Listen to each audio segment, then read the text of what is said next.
it up, gonna be alright.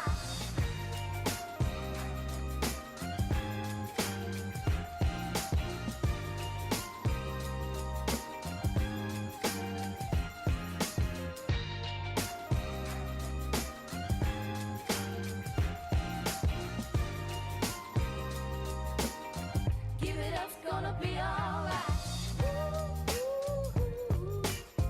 All night, alright. It's with you. Why do you gotta? All night, alright. It's with slow. Give it up, gonna be alright. All night, alright. It's with you. Why do you gotta? All night, alright. So slow. Give it up, gonna be alright.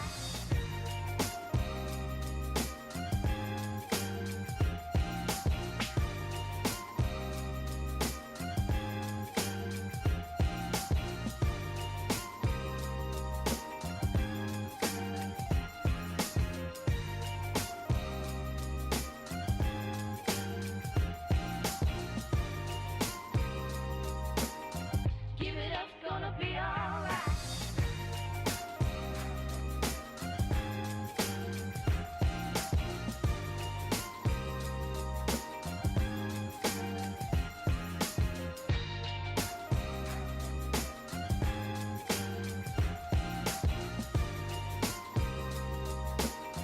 Give it up, gonna be alright. All night, alright. It's with you. Why do you gotta? All night, alright. So slow. Give it up, gonna be alright. All night, alright. It's with you. Why do you gotta?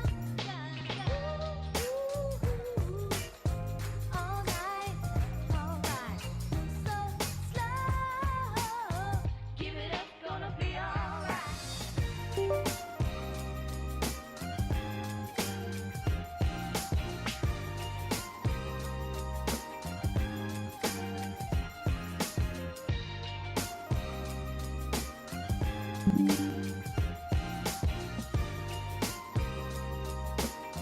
Give it up, gonna be alright.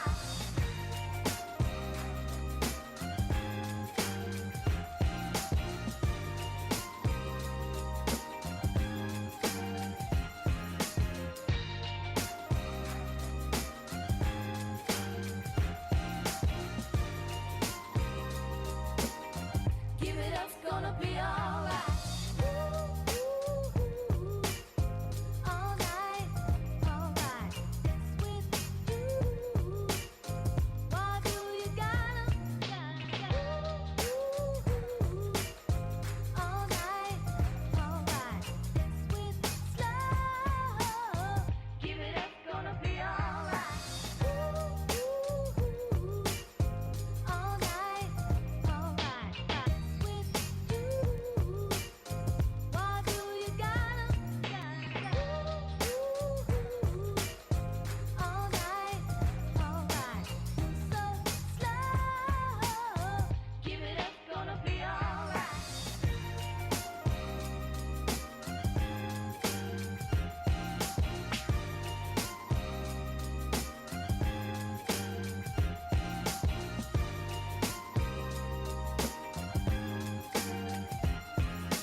Well, look, okay, hear me out. I feel that this makes up for all the times where, like, I'm, like, 1 or 2 minutes late.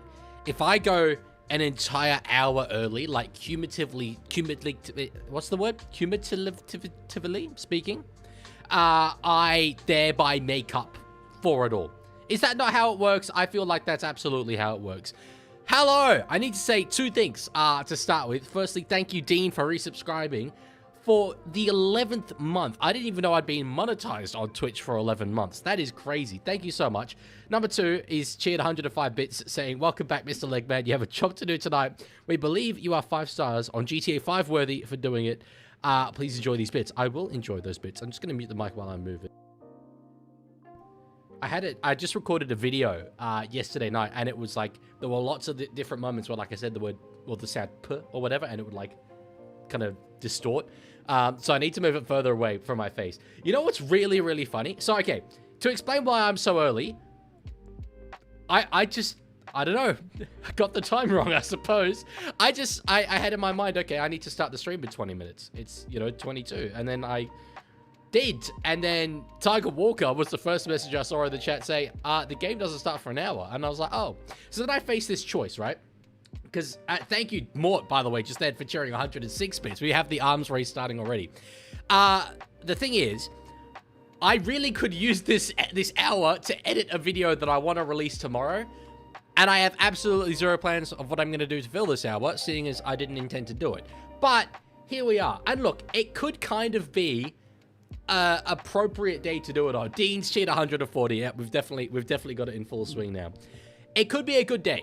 Thank you, Dean, for cheering that. More cheers 150. I should start the stream early more often. So currently, Mort's leading on 256 bits. Dean is on 245. The reason why is there was some quite significant news today. And I actually don't know all that much about it. And so this could be a bit of an opportunity for us to go through and learn together, perchance, so to speak. Kahoot doesn't really work, EB, because it's now paid, I'm pretty sure. So I don't think I could do that. Mort says I'm pregnant. That's the news. I am actually possibly going out for drinks after this to celebrate one of my friends not being pregnant. Apparently, that's the reasoning. So maybe there is a one new life coming into the world, and it might be because of you. I think surely Dean's ended it there. 510 bits. That's got to be. Leaguie swore I'm making a clip of that. Did I? Well, I mean, in the little chat earlier. Sure. Dean's not. He's not into it. Mort's on 522. Yeah, I really need to start streaming an hour early. Every single time. The news. Yo, it's not Jess.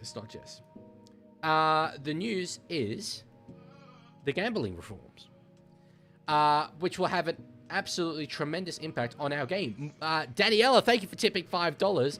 So even though Meanie is leaving, we are getting Jermaine Asafko. Yes, you are. And we can talk about that because I don't think we've really discussed it. What a signing. That's a really high quality signing. I personally view him as Mr. Dolphins. I'm very, very surprised that he's leaving the club. It's going to be weird to picture him in any other jersey, but brilliant little pickup for the Melbourne Storm.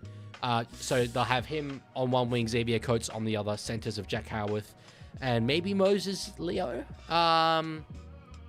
because it has been Meanie, obviously, in the past. So we'll find out. You're losing Warbrick as well to the New Zealand Warriors. So, yeah, blue kits haven't really worked in the past. Make it meme though, we could definitely do. Madsen says, yep, the government's reacting like they are banning smoking. Well, okay, let's have a look. Apparently it's the biggest gambling reforms we've ever had. Gambling reform. This is basically what I wanted to do anyway in this hour. So basically what you guys are going to do is watch me do it, seeing as I didn't have any plan to go live an hour early. Axel says, if streaming is your power, then what are you without it? But a man. But one little YouTuber who makes edited content that I absolutely need to release tomorrow. You know what? I can show you the thumbnail. Yeah, I'll show you the thumbnail. It's a really cool thumbnail. Hang on, actually, I'll go back to this screen so I don't show you all the other thumbnails I'm working on. Well, I'll show you the thumbnail, and then we'll get into the gambling reform thing. Thoughts on the Tui Kamikamitha situation? Well, he's out of hospital now, isn't he? Which is obviously great news. I think it speaks volumes as to how much these NRL players and athletes push themselves right to the very, very brink. I know very little about medical stuff, and even less specifically about strokes. But in terms of just pushing the body, it certainly feels like that's something that has contributed. So, yes. All right. Here's the thumbnail of the video that's coming out tomorrow. I personally reckon it is one of the best thumbnails I've ever made. I am so absolutely hyped by it. Absolutely hyped. Hang on. The page is a bit small. There we go. We can make it bigger. This is absolute content creator nerdy stuff, so it might not interest you whatsoever, but use of space in this thumbnail, like every single little aspect of it is doing something. There's very, very little empty space. I think it's nice to look at. I was a big fan, and I sent it to my mate who's also a YouTuber, who typically is, I would say, critical, but in a constructive way of my thumbnails, and he was just like, no notes. I love it. So it's going to be called the DCE Experience. It's about, yes, his career so far, but with a focus on what it means for this point and the story of him moving to the Roosters and the narrative and challenge that he took on for this season. So I'm very, very excited about it. Very excited about it. I agree, Watson. It is a sexy thumbnail. It is. And that's not a swear word, by the way. You should call yourself, it says WTF, the Leaguie, because of how much you defend Israel's genocide while shrieking. A lot's wrong with that statement. I don't think I've ever shrieked on stream, nor have I ever, in personal life or public life, defended Israel's genocide, so I'm not sure where that's coming from. Dean's used another 100 bits. Thoughts on the Judas Iscariot situation? It's Easter, bro. It's Easter. Good time to be discussing that. I love it. No, that's such a niche reference. Well, it's not a niche reference. It's a niche reference in an NRL stream. That's for sure. EB says, is AFLE for real, or was it just April Fool's? It was just April Fool's. If you click the link that I left in the description of each of those videos, it was a rickroll. So, no, I do not care about the AFL. My feeling towards it is quite negative, purely because, not that there's anything wrong with the sport, but it's a natural rival to the NRL, and I'm just absolutely, I don't know if it's obvious or not, but a little bit obsessed with this sport. So naturally, I want the NRL to do well and the AFL to not do well. So yes, Fox says, "Hey, how are you? How's your day been?" My day's been good. I wanted to spend the next hour editing, but I just completely got the kickoff time wrong, so that's hilarious. The left half is a W color. I disagree. The right half is way someone way just better. redeemed a No thing. way, someone redeemed a thing. Roaming to Rome just redeemed changed the background color. Red because it's Easter. Is red an Easter color? That goes to show maybe my lack of Catholic ball knowledge.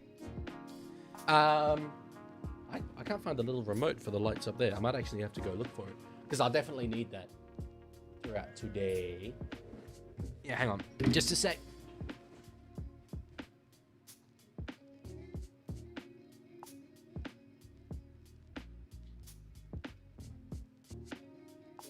Ah, I got it.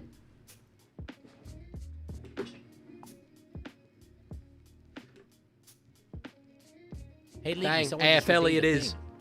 Mort's Rugby League just redeemed AFL timeout it somebody is. else. Timeout the Roosters for 500 years.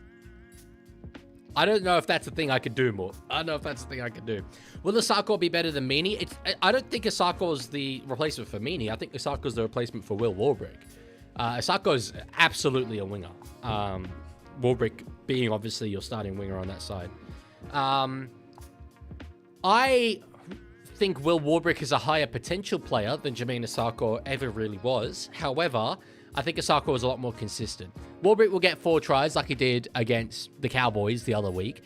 But then I've rewatched the last year's grand final the other day, and my God, he had a stinker. I hadn't watched it back, actually on TV at all, because I was at the ground, and I hadn't watched it since. Did not realize how absolutely stinky he was. So, what do you mean I don't exist? I'm right here. Yeah, sure.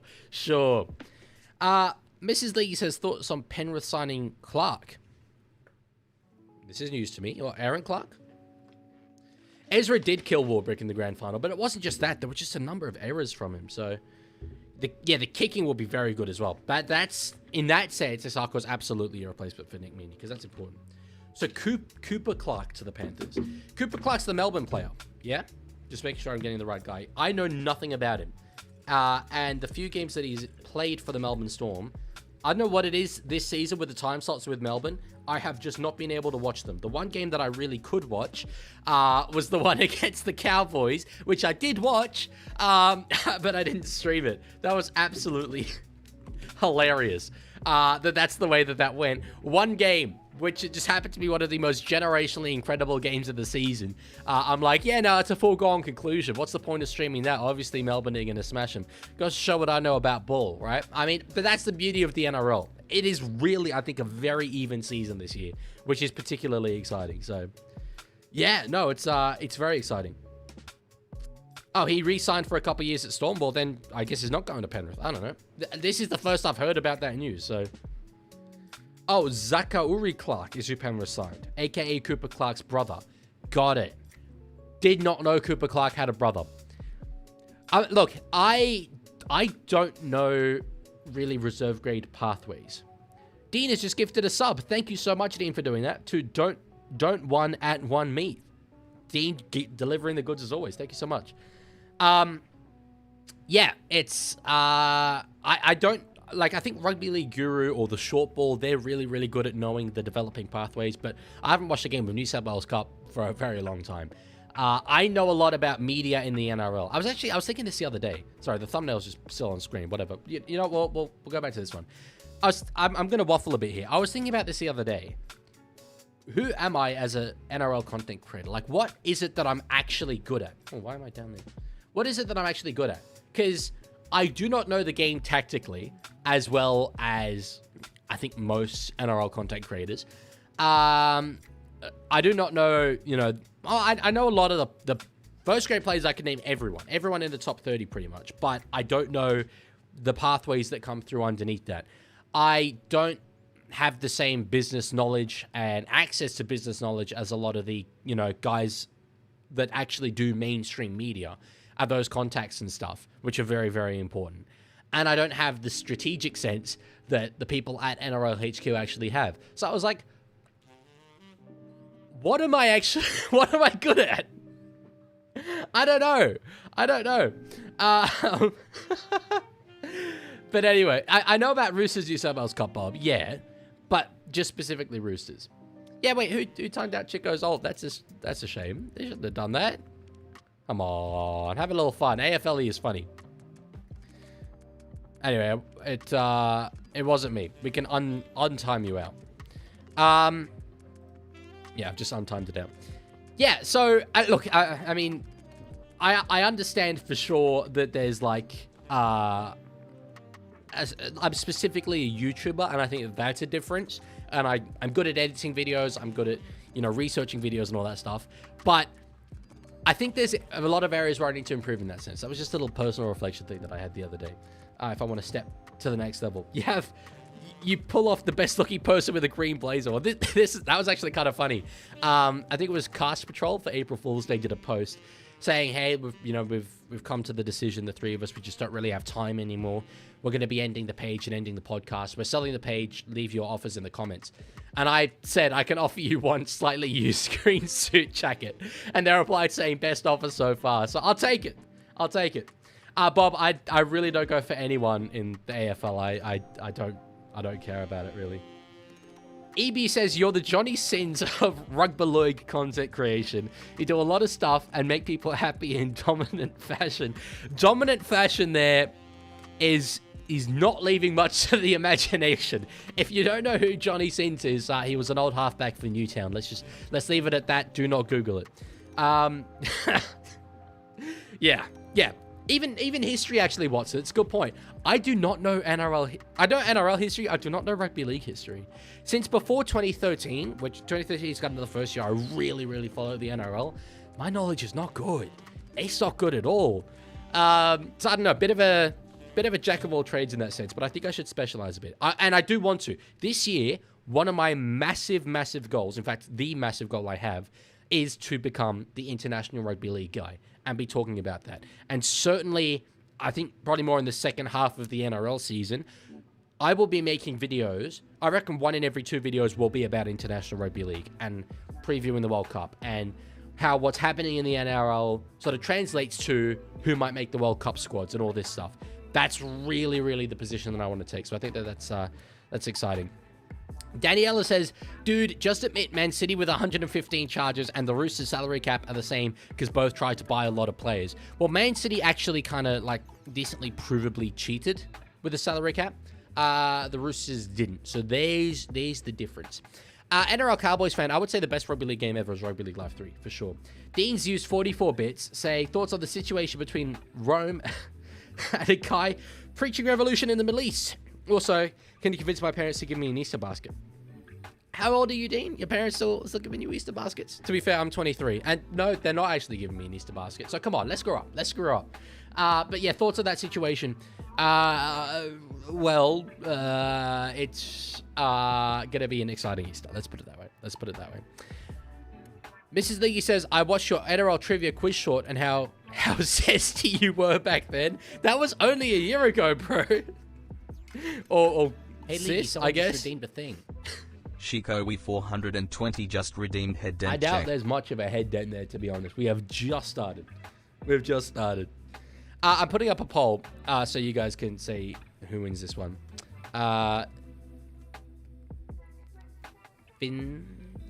Finzes or Seagulls? What was I saying? I've completely forgotten. Yeah, the trivia quizzes. That was, like, for a while there, I really, really wanted to make that a thing. And I actually recorded, like, 20 of them. The research took me so long to do. But I researched about 20 of them, recorded them all, was going to edit them, and then just wasn't asked straight up in the end. I think they could have been really successful. But anyway. Axel says, Mrs. Leaguie, then why did I find... Oh, this is on the notice saying the Easter Bunny's not real. Why did I see a bunny hopping around in Toowoomba at 5:30 a.m. on Easter Sunday? Well, funny you mentioned that. I don't know if any of you have ever been to Canberra. I know for a fact some of you live in Canberra. There are rabbits everywhere. Absolutely everywhere in Canberra Centre. I go out at night. If I go out pretty much any time past 9 p.m., outside my building, there are rabbits going around everywhere. What we need in this city is a few more Rabbitohs. We do. A Rabbitoh being a rabbit hunter, not a rabbit. Common misconception about that club. The green and red, Cardinal and Myrtle, if you want to be a wanker, is the grass and the blood of the rabbits. So we definitely need more Rabbitohs in Canberra, believe it or not. Didn't think I'd ever be saying that word or that phrase, but I firmly believe it. So let's go. The rabbit lives on up the bunnies. No. It's a lack of Rabbitohs. The Rabbitohs are not doing their job. If the Rabbitohs did their job, we wouldn't have this problem, you see. All right, let's actually do... I've managed to fill out 20 minutes there. I'm pretty proud of that. Let's actually do the thing that I wanted to do, because I want to learn about this. I'm in a really tricky situation, and I didn't really intend to speak publicly about this yet. But, you know, I guess you guys get a little bonus, the 31 of you who were here.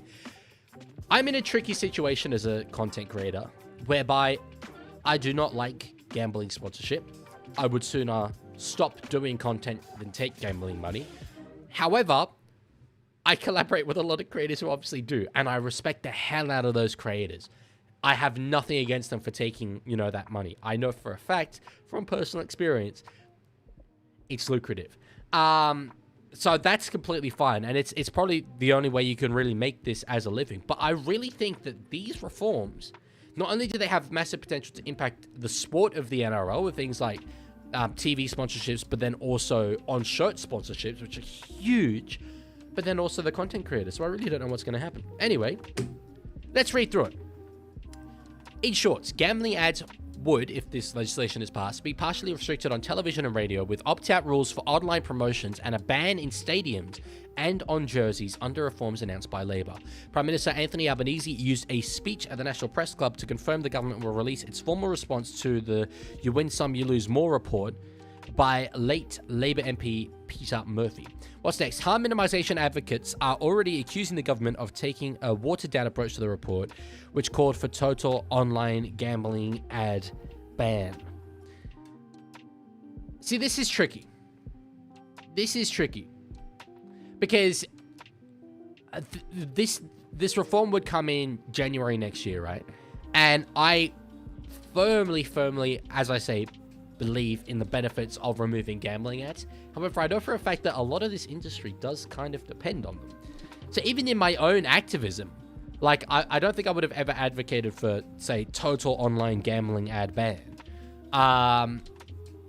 Because I know for a fact that there's industries that hinge on that. Madsen says, I get the harms of gambling and the effect it can have on individuals, but they are responding to this like how they banned smoking in the 1970s. Yeah, and I won't name names, but I have had conversations with creators who make the valid point that there are a lot of other things that we do advertise, like, say, alcohol. Pretty much NRL advertising is gambling, alcohol, and Telstra. And alcohol causes arguably more harm. But I can't... Look, my stance, and I'll say this in a video. Let's say I took a gambling sponsor on, and as a result of me taking a gambling sponsor on, one of you guys, I've got a pretty young audience, one of you guys saw me, saying, hey, you could have, a bet with this gambling company, here are the odds for this game, I'd go with this multi, and you took that bet, and it led to you doing another bet, and another, and losing money, and eventually becoming a problematic gambling addict. Now, that is the worst case scenario, completely. But when this sounds like I'm blowing my own horn. When you are a content creator the size of me, massive 11k subscribers over here, Mr. Beast, beware. Statistically speaking, it is likely that one person will end up in that situation because of me taking that money. And I couldn't do that. Like I say, I would sooner not do content. As much as like this is my dream and I want to do this, for a very, very long time, I wouldn't be happy with myself. So I couldn't. Booze is just as bad, but it's front and center of every sports broadcast and live event. Well, yeah, that's what I said. And look, it's one at a time, right? That's sort of a little bit of whataboutism in the sense that you do one reform and you look over here and say, what about this other thing? We can't do everything at once. But yeah, I think that comment is valid for sure. These things are a long time coming. You look at the amount of influence that these gambling companies have. New South Wales is the gambling capital of the world. I think I do want to look at these stats. And as I say, I didn't mean to be live at the moment, so this is completely off the dome and entirely unprepared. But I remember hearing that New South Welshmen lose more money than anyone else on average. And Queenslanders, before you get up and about that, that's not because we're losers in general. Although I don't really know another explanation for it, so maybe it is. Diddy, I cannot say I love you for as long as you have that username. No. But this is there we go. Batson says New South Wales has 2/3 of the country's pokies. That's a brilliant stat. And obviously this doesn't have to do with pokies. And okay, let's get into that other discussion, right? Because as you say, in WA there's no pokies in pubs, and I'd love to know more about the businesses of pubs and venues in WA and how they make it. But our pubs are dying out as it is. The ability and cost of drinking at home is far more accessible than it was 50 years ago. You don't need to go to, a licensed premises and all that. And just generally, we're socializing less. There's less incentive to go out to the pub to watch the game of footy when in your home you can get it in 4K Ultra HD live. So my mind, I think of the business case protecting these pubs, protecting those jobs, protecting those community spaces for those that do still go. I think, well, they kind of do rely on the pokies. So while obviously you think of yep, pokies are a bad thing, they cause this harm, there could be necessary evils. I would I'm saying this, though, because I don't have access to their balance sheets, right? If there is a way that they could stay afloat without them, let's get rid of them, bro. 100%. Absolutely, let's do it. But I don't want to be this, young... Like, let's bring it back to sports gambling. I don't want to be this young 23-year-old... Billy Joel has a song about it called The Angry Young Man. The angry young man who's just upset with everything and says, let's make all these changes, that doesn't really think through not even the secondary consequences, but the tertiary and quaternary consequences. So, yeah. Hello, Shane. However, I'm not the AFLE. Good to see you, though. Remember what you could be buying instead? Well, yes. I mean, that's obviously it, isn't it? Bet on the Bunnies to lose in the prelims every year and you'll be printing money? Well, no. The one time I do that, you'll make a grand final for sure. Australia advertises gambling while America advertises Slim Jims. Well, let's not get it twisted. America advertises a lot of gambling. A lot of gambling. I use Disney Plus to watch the NBA every now and then. And even that, like, I'll be watching on the FanDuel Sports Network. And I'm like, what the hell is the FanDuel Sports Network? I swear FanDuel is a gambling sponsor company. FanDuel. Yeah, fantasy sports and online US sportsbook. FanDuel makes sports betting easy. That's the channel. That's the television channel that I watch it on through Disney Plus. It's like, imagine you're watching the NRL on Sportsbet TV.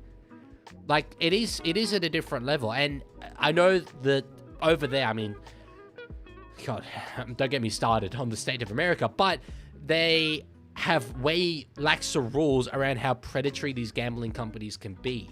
There's a really, really good piece that Last Week Tonight with John Oliver did about a year ago on that topic, and how people who would be identified by the sports betting algorithms as former addicts, but who are potentially moving away from it, they would literally be dragged back in through VIP experiences. Imagine Sportsbet, after you haven't gambled for a month, saying, hey, have this, box at McDonald Jones Stadium to watch the Newcastle Knights on us. Or we'll give you these premium seats. No issue. Just maybe come in, leave a little deposit. If you bet $20, just special offer for you specifically, we'll give you this. And then they feel that they, in some respects, owe the betting company, but that they're valued by the betting company, and that the betting company are their friend, and they want you to make money.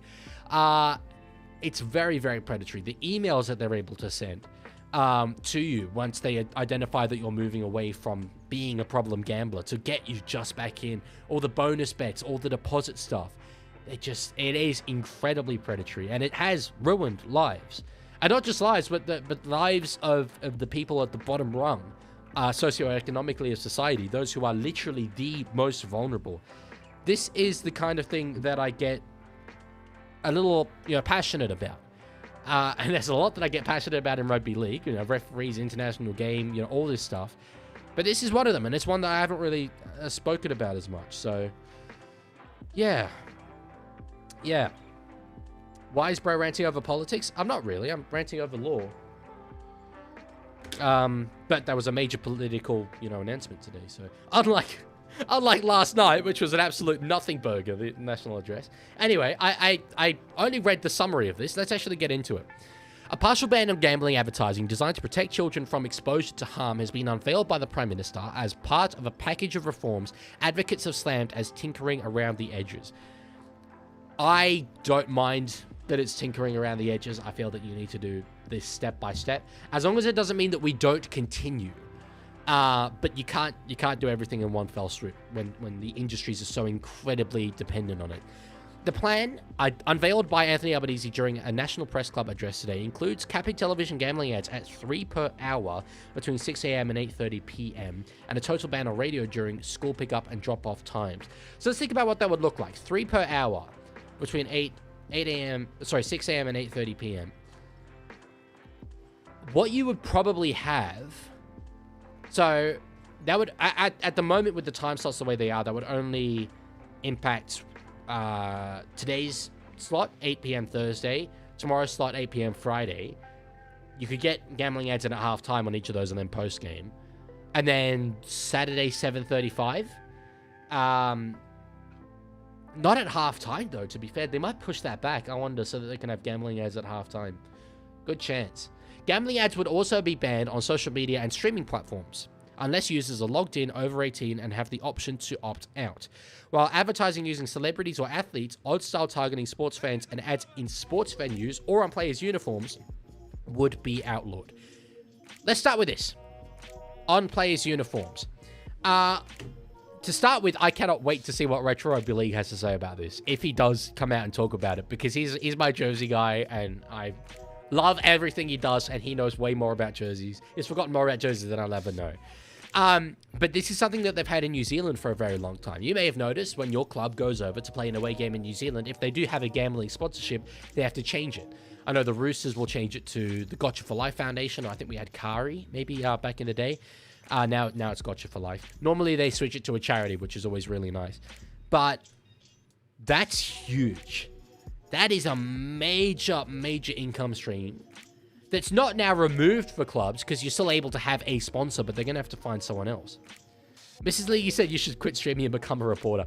It's funny you say that. I was watching Media Watch earlier today, and I was saying to myself here in my room, hello, I'm Dylan Joku. Welcome to Media Watch. And I felt like, yeah, that kind of works. That rolls off the tongue.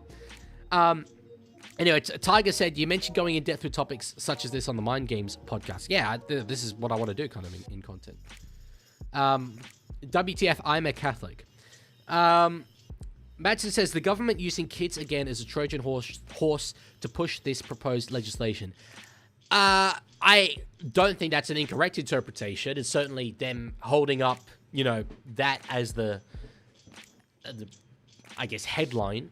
Yeah, it's a big thing. Because obviously, this, in some respects, is to win political points. Politicians always want to be re-elected. And it's obviously something that I think a lot of people would be up in arms about. It's pretty objectively bad when kids are subjected to gambling ads. But that's a main reason why I've never had gambling ads turned on my channel. Since day one, before I made a video, I went into the back end of YouTube and you could choose what ads play on your videos, what categories of ads. And I turned off alcohol and I turned off gambling. Because I remember being subjected to it my entire life when I was a kid. And I was never tempted to gamble, fortunately, but there's no reason why I shouldn't have been. With the amount that I watched, every single YouTube video I would click on would be a sports bet ad. And I wasn't even in Australia. It wasn't even necessarily legal, I think, for them to advertise it to me. But anyway, so I'm a fan of not having kids be subjected to that. Just constantly. I can get behind that. I'd say that interpretation is a bit of a cynical one. But as I say, it's not necessarily incorrect either. It doesn't... What I'm trying to say is it doesn't invalidate what they're trying to do, right? Of course. Liam says, I wonder if clubs who have contracts with gambling companies will look for compensation. It's a very good point. And these are all the things behind the scenes that have to take place. That's why, I'm surprised that the proposal is to introduce it in January next year. That basically gives us one business cycle. 1 year, one business year, one financial year to make those contractual adjustments. It could be a big thing. And look, as I say, it's not a complete loss of income because you're still able to have a sponsor. Obviously, like, for example, the Warriors are able to be a financially successful club without those gambling sponsors. But there would be some loss. There would be some loss for sure.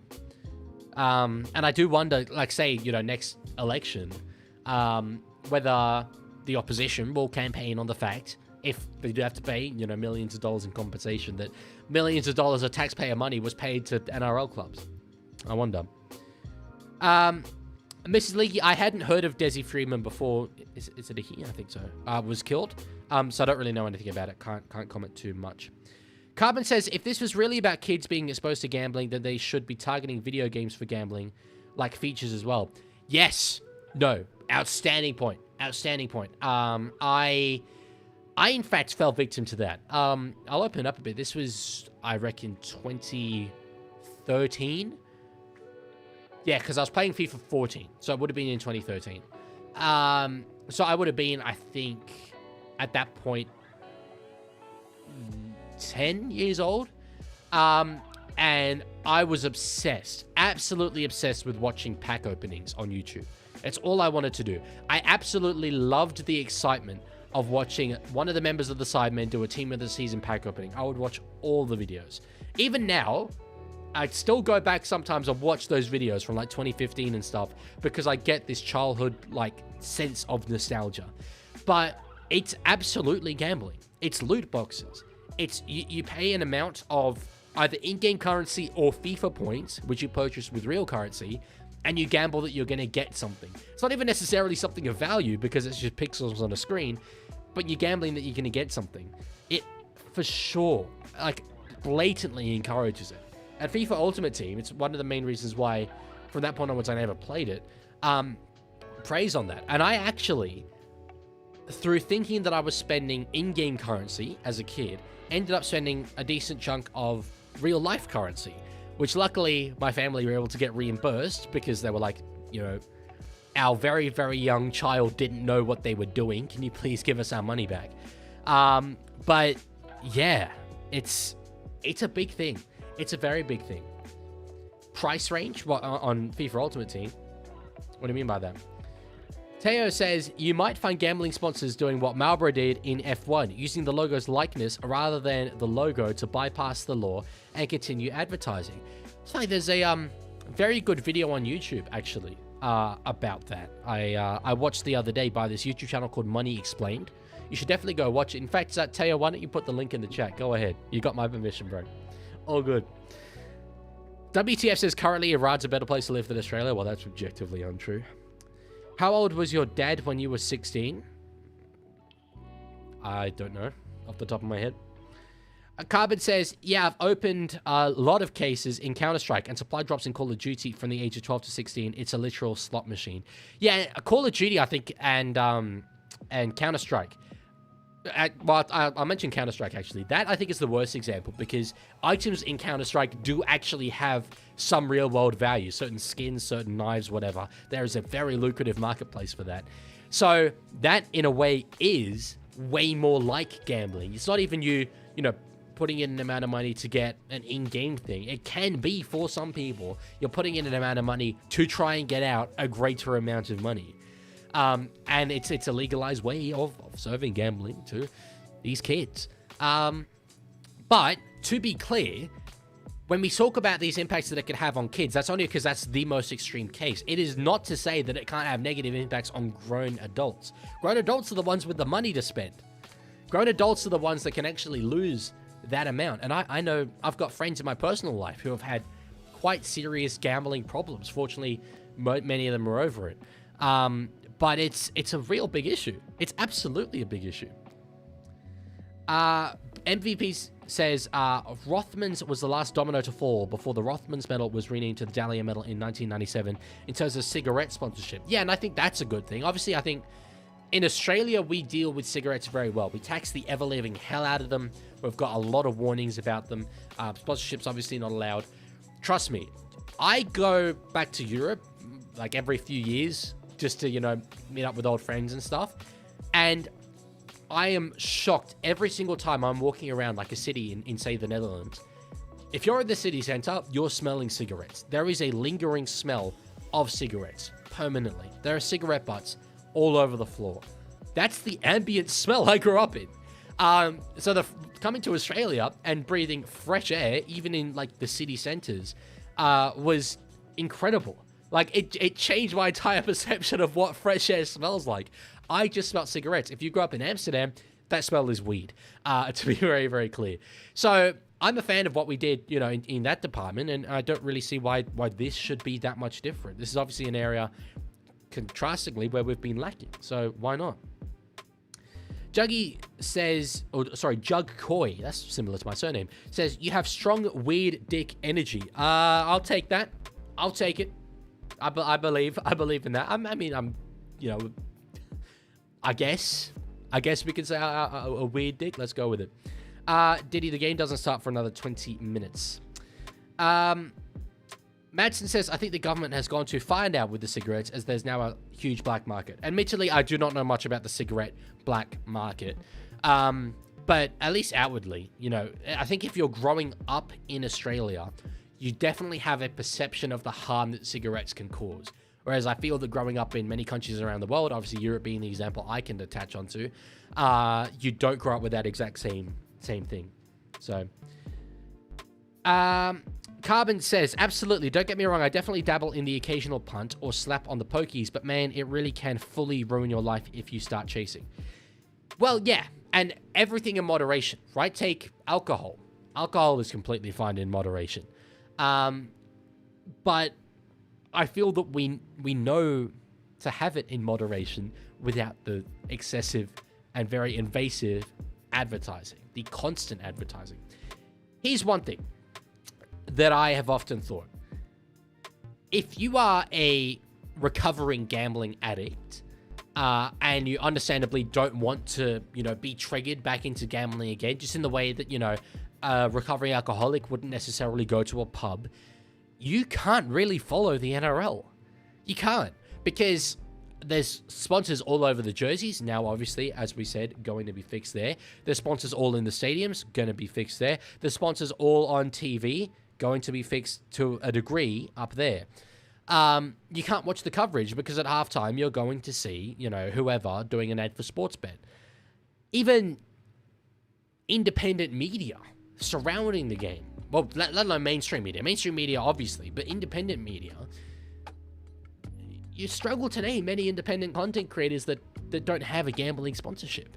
At least when it comes to the big dogs. And so, one thing I really wanted to do, and this is hard for it not to sound like I'm virtue signaling or whatever, but I wanted to create a space where high quality rugby league independent media can be delivered, and someone who is a recovering gambling addict can know I can watch that content. It is safe for me to watch that content because I'm not going to be triggered by gambling ads again.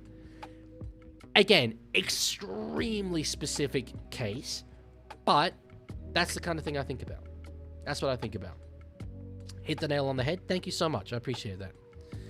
Leaky, what if you're like me and you can't stop winning?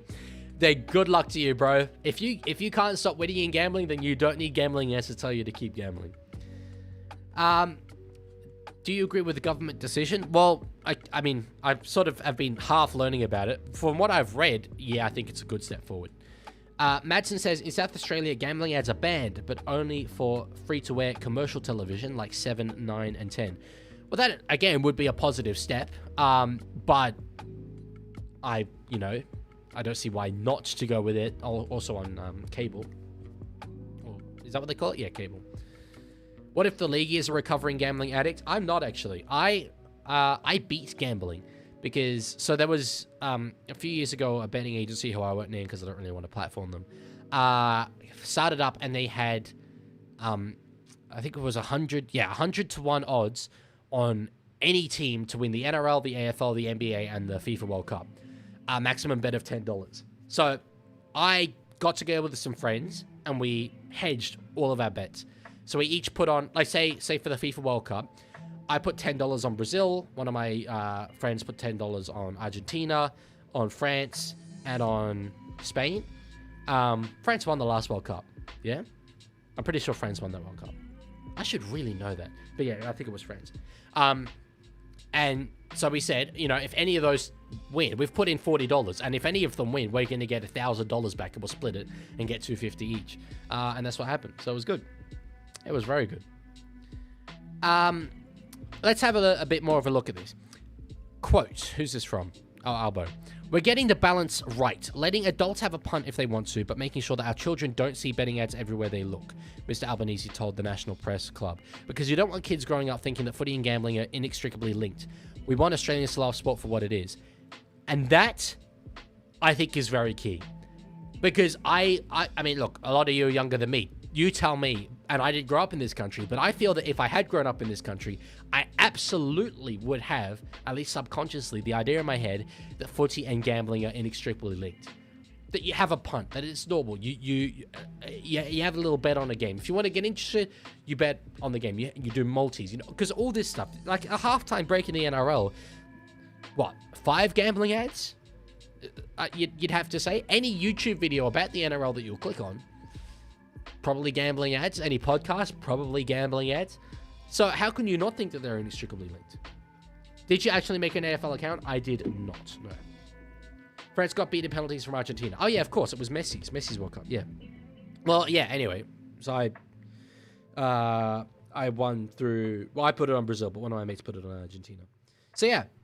I swore never to gamble again after beating the system. So, yes. Dean has used 80 bits and has said, can I platform this small YouTube channel called The Leaguie? Is making videos that aren't paid for by anyone besides the fans. Well, the fans and Google. Google definitely helped me out, for sure. But no, at least not the gambling industry specifically. And I want to say this, right? In case this, does get shared around. Absolutely zero disrespect to any content creators who have a gambling sponsorship. I am personal friends with many of them. I've grown up to idolize many of them. That's not a criticism that I have on my mind at all when I come to assessing them as people. Because I know how difficult that money can be to turn down, and how, frankly, to be a full-time content creator, NRL content creator, you probably kind of have to go with it. Unless you've got an incredibly strong community and you can crowdsource that money. More on that in a few weeks for me, by the way. It can be a bit inevitable. Kempy does content for the Blue Company and Hammy. Yeah. And I've been on that podcast, and I love that podcast. And I don't know the extent to which I have a role at a bloke at a bar, but it's one reason why I haven't, as of yet, made a piece of content on it. But I do want to, and I will. Probably soon. Are you now the newsie? Well, a little bit. Mr. Albanese also flagged a crackdown on online lottery products. Well, that doesn't have so much to do with sports betting. I want to see if there's anything... I'm just skimming it. To see if there's anything more specifically to the NRL. Do want to shout out Senator David Pocock, former Wallaby. He is a senator here in the ACT, and he's done brilliant work in this space. I don't necessarily agree with much of his wider politics. However, in this area, we are absolutely on the same page. And I've actually... in the past, I don't think it will be that necessary now, but I've wanted to reach out to him to see if we could work together on something, seeing as he is literally in camera. There he is. That guy. Okay, game kicks off in 10 minutes. Should we get into it? I think we probably should get into it. That was fun. That absolutely flew by. I'm kind of glad that I accidentally started this stream an hour early, because that was a really fun discussion to have. To give my 2 cents on it. But I'd love to be able to script that out and actually come up with, like, a logical argument rather than just me waffling about business cases and children. So, yeah. All right, I'm just setting up the match clock.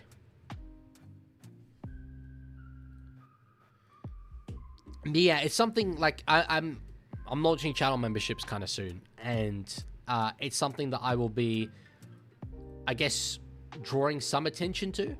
That this is my stance. This is a reason why I need to be crowdsourced to continue doing what I'm doing, more so than many other creators. But I do wonder with this legislation, because they said like celebrities can't do gambling sponsorships. I don't know if that was just on social media. I don't think it was. I think that was on TV. But I wonder what that means. What classifies as a celebrity? Am I a celebrity?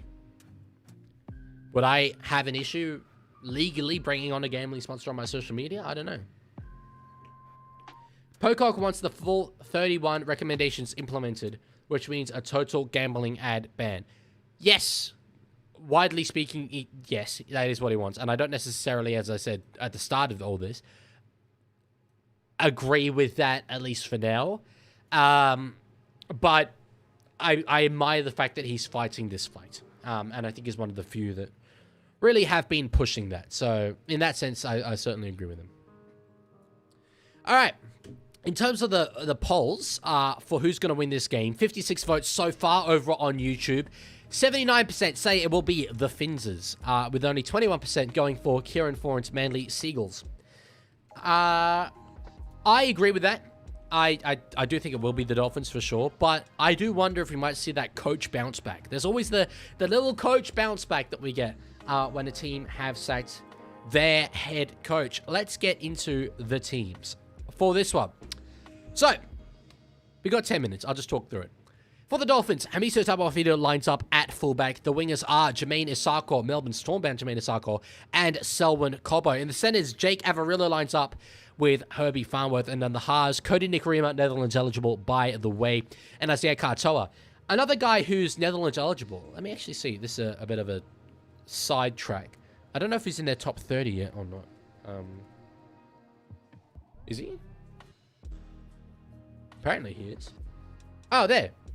Antonio Verhoeven, as well as Orblex Talfa, is Netherlands eligible. So big up Antonio. We've got a few now. Antonio Verhoeven, Orblex Talfa, Jalen de Groot, Cody Nikorima, Jaden Nikorima, Ryan Pappenhausen, obviously back in the day. I'm sure Pappenhausen would come out of retirement just for one little cheeky game for the Netherlands. Surely make it happen. So yes, anyway, I got sidetracked. How was schoolwork going? Not great, but anyway. In the forwards, Tom Gilbert and Felice Cole-Fusi, a.k.a. Finn Diesel, line up in the front row with Max Platt in at hooker. Back rowers are Conley Lebuelu and Kulikefu Finafiliaki. I pointed out a bloke the other day, both ex-Cowboys. Given that the Cowboys have Nene and Hylam Lukey, can you imagine how stacked their back row rotation would be if these two were still at the club? Insane. At 13 is Morgan Knowles.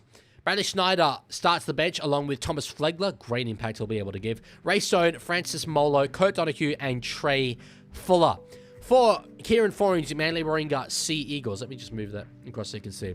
Tom Trbojevic, the captain, lines up at fullback. The wingers are Clinton Falalo in place of the suspended Jason Saab after he absolutely decapitated.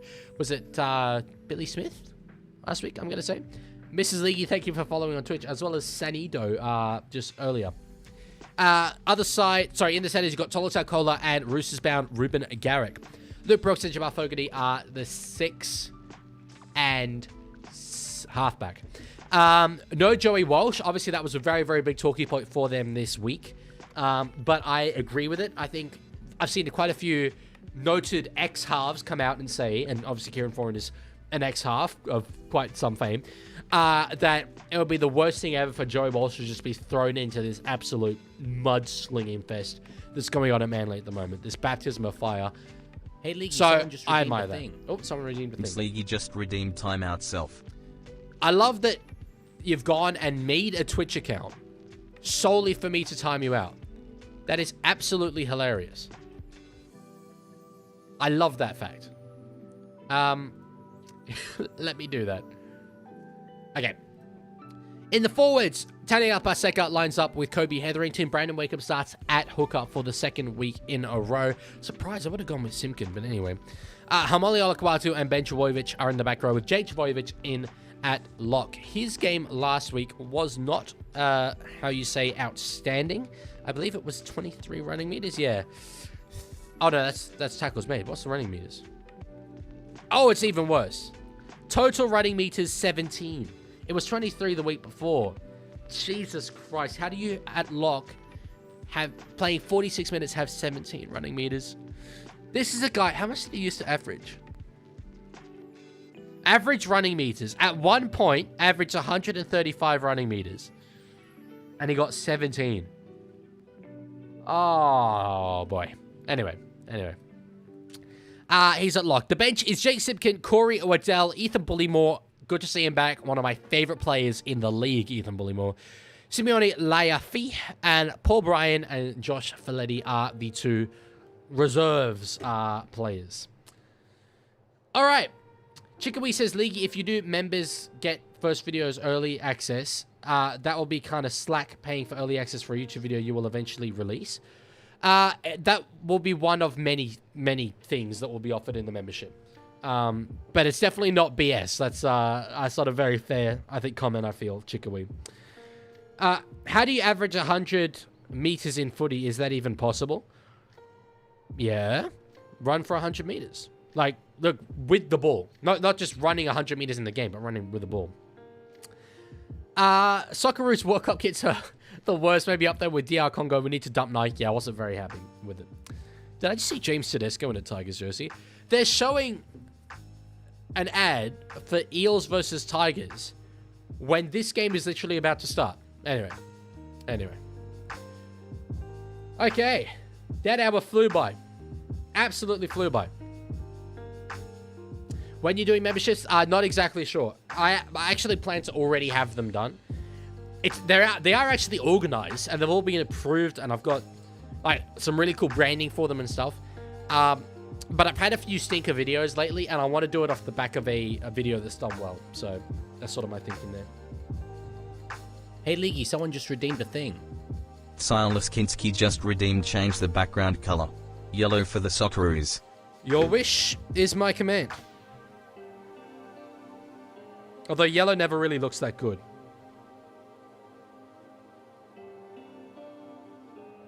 That's sort of the yellowest I can go. Okay.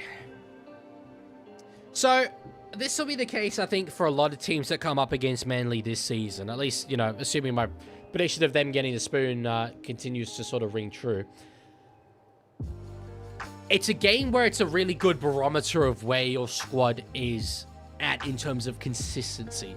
Hey, Leaguie, It's a someone game just you need redeemed to a be thing. winning. And that's certainly the case for the Chico Dolphins with right now. 420 just redeemed head dent check. How's that looking? The green suits merchandise for your brand as well. Merch is something I wanted to do this year, but I've had some conversations with other creators and it's tempered my expectations for merch a bit.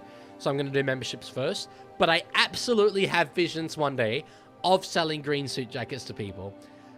Like with what Bloke have done with like how you'll go to a footy game and you'll see Bloke jerseys around. I would love to see a row of people, like if we organize it in green suit jackets, that'd be hilarious. A bit late for April Fools. What did I do this April Fools? Mrs. Leaguie, you get more points on Twitch by watching. I think you earn, it's like 200 points per hour that you watch. ARW, oh, I didn't do anything, it was ARW. Mitch Barnett to be moved to the Broncos on an immediate move, and Payne Haas is headed to the Warriors on loan for this season before joining South via Zero Tackle. Zero Tackle always do an April Fool's thing, and it's, I don't know how year on year they pick the least believable story and run with that. Anyway. Hello, Mason. Good to see you. Feels like a long time no see. And Jan. Nukna, thank you for the follow over on Twitch. All right, they are in the sheds here. Jobo has got his weird-ass headgear on. I'd love to know the science behind that. I did hear, I won't say which creator told me this because he didn't say it on air. So maybe he might not want it to be a public opinion. But I heard from another content creator who messaged me. We were talking about Jake Trbojevic and the calls for him to sort of potentially retire. And he said that he feels a lot of it has to do with that headgear and optically how weird that headgear looks. And how it kind of makes him look like this weird special case of a guy who maybe shouldn't be out there. So yeah. Oh, you've been here almost every stream. You missed 2 streams. Sorry. I don't know. I feel like I haven't read out your name maybe in a while. Maybe you haven't commented as much. I haven't noticed. Carbon. I would just skim over that. I posted a Hakeem Haas April Fool's too, but at least I made mine slightly believable. There were, let's say, varying levels of effort put in by people on April Fool's Day. I was very proud in the end of my reel that I did on the AFLE. That I got back to Sydney on April 1st. I spent the day up in the city. On April 1st, got back here at 2 in the morning, and I didn't have that video made at all. But I had the idea, and I was like, that's really funny. I'm going to go with that. Shout out, by the way, that Dolphins kid. Gorgeous. Yeah, just 1 second here.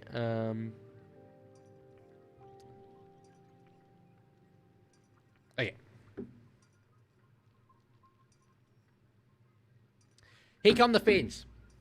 Yeah, that kit is gorgeous. I mean, I know that it's not something they could have as their home kit because it is Dragons colors, but it is nicer than their actual kit for sure. Lancaster says, I have full faith in Manly's coach, the great Anthony Seibold, to get the W over the Dolphins. Boy, oh boy, do I have news for you, sir. All right.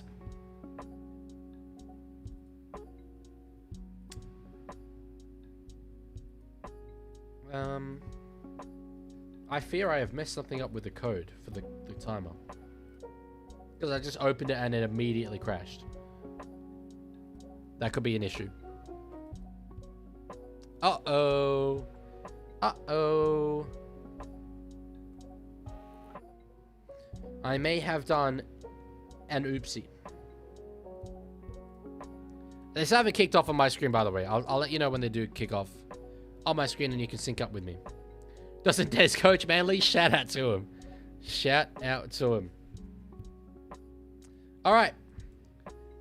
There's the kickoff if you want to sync up with me. We are out and away. Falala with the first catch of the game, giving it to a charging Taniela Paseka. I think that this is obviously for Manly an important game for them to prove that, you know, they're revitalized underneath their new coach. They don't need immediate results necessarily. But as I mentioned earlier, we do tend to have this sort of bounce back factor off the back of a coach being sacked. So we'll see if we get any of that today.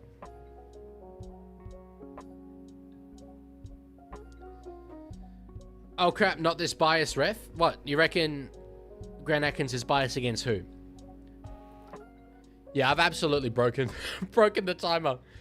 We're in trouble here, boys and girls. We're in trouble. Thoughts on Japan Grand Prix was entertaining, but I think the overtakes were a bit too easy. Overtaking was nice to see, but too much of it. Good catch there from the Hammer. So Nickerim will be in at dummy half here. They're inside their own 20. Now across to find Melbourne-bound Jermaine Isako. How old, actually, is Isako at the moment? Because that impacts the quality of that deal for Manly. Jermaine Isako. I would say 28. He's 29.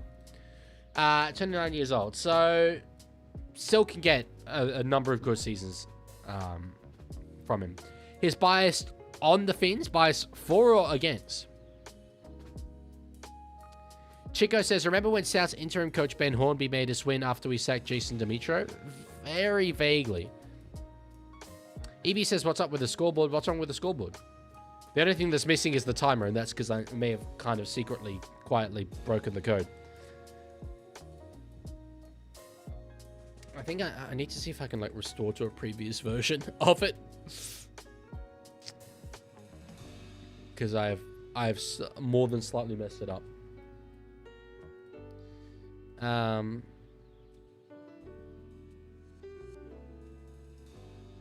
Sorry, I kind of need to do this. Thoughts on the Katoni Stags situation? What is the Katoni Stags situation, Tiger Walker? Surely there's no Katoni Stags situation. Statistically speaking, the sacked coach bounce is a myth. It's a 35% win rate in the immediate game. Okay, but how does that compare to the win rate that those teams had beforehand? Because it doesn't necessarily mean that, you know, they will win even the majority of games after, but they can still be a bounce if the win rate goes up compared to earlier. Do you think Rabbits upset the Bulldogs? Rabbits not favorites. I would have Rabbits as favorites, personally. All right, Mrs. Leaguie, you have fun with that. Alrighty, Asako now, that's a great run. About 10 post-contact meters at least there from the New Zealand winger. Plath is at a dummy half, giving it now across to find Herbie Farnworth. Up to the halfway line, only on the 4th, so they've still got some work to play with here. Plath, beautiful, no markers there to stop the dummy half. Now, the Hammer is in at half, gives it across to find Cody Nikorima, who, in fact, it's Ase Katoa who knocks it on. It's so hard to tell. I apologize for the lack of accurate commentary in that set, but it's so hard to tell who's who with the low angle at KO Stadium. I can't. I straight up can't. Wait, so there is no such thing as the AFLE? Correct. There is no such thing as the AFLE. No, Mrs. Leaguie is a Tigers fan. He's a Tigers fan. Smart Guy happens to be not watching, doesn't he? Because he's the one who could potentially save me from having broken the timer code. Because I cannot see what is actually wrong with it at the moment. It's just not working.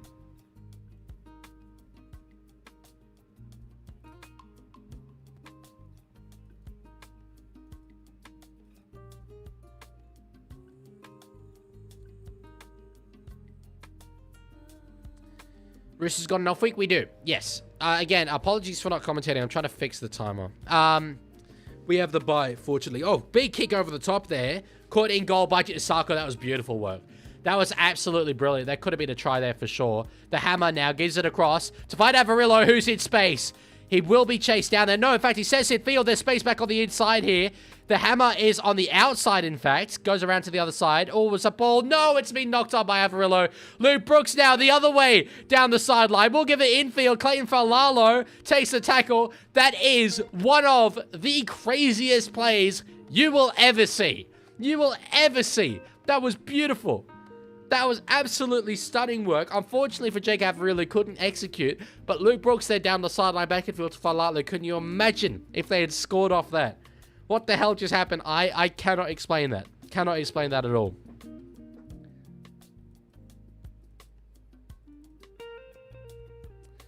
No, what's it? The issue with the timer code is not a turn it off and on again type situation.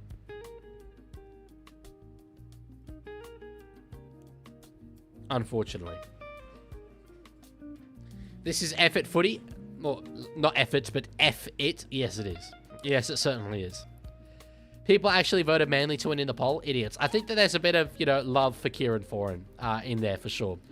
A bit of FOS-based voting, and that I can't argue against. Can't argue against that for a moment. Avarillo now, who's had a good start to the season. Very good start to the season. Plath is in a dummy half. Across now to find the hammer. Ball playing now to find a charging Tommy Gilbert. Love that. No love for Jake's headgear, though. Yeah, no, not really. I like it because it's unique. Anyway, Cartel puts a kick up. The hammer is underneath it, chasing through. We'll go up for it. We'll come down with it, in fact. Can't get an offload away. Not a bad place to turn over the ball, though. It's still 0-0 Dolphins and Manly. I like Foz, but hate his team. I think that's a good shout. This was an incredible thing, and I want to credit Rocky Pringle from the Playing in Simple podcast. He said, I'm thinking of an ex-NRL player. Actually, what he said is, I'm thinking of a current head coach. Guess who I'm talking about? I came into first grade as a young Kiwi half playing for a Sydney club. I absolutely set the world alight and won a premiership at one of my very first times of asking, only a few years into my career. However, I did not go in to win any further premierships. I became a legend at my club before eventually leaving, going around a few different teams, eventually returning to the club that I started at, becoming a legend at. Spent a few years there before, right at the end of my career, going off to a different team for one last little, opportunity, one last little payday, before retiring and becoming an assistant coach at the club that I became a legend at. Then I was thrust into head coaching, probably earlier than initially intended, at that club due to the head coach being sacked. That accurately describes Benji Marshall and Kieran Foran. The parallels are insane. That's absolutely insane, the way that their journeys have mirrored one another. So, yeah. Rex says, congrats, Leaguie, you just sucked 2 ads worth of money from me. I'm glad. Lining the pockets, baby. Lining the pockets. No, gotta keep the lights on. In fairness, I live streamed for free for a year and a half, so you can't hold that against me. That's like one of those. These two movies have the same plot. The best example of that is Cars 3 and Rocky 3. The similarities in those two movies. Oh my days. As someone who was a massive Cars fan and an even more massive Rocky fan, yeah, I couldn't get through watching Cars 3 without being like, this is Rocky 3, literally. Anyway. All right. Plath now. Across the fine, Cody Nikarima on the last. Cut out pass there. Now in the hands of Selwyn Cobbo. Will just take the tackle there. They're banging for high contact is Herbie Farnworth. But I think that's probably more in desperation than anything else. I'm going to have one last go here at the clock. Okay, I'm gonna message my code guy to work on the clock. Oh, penalty there for Manly.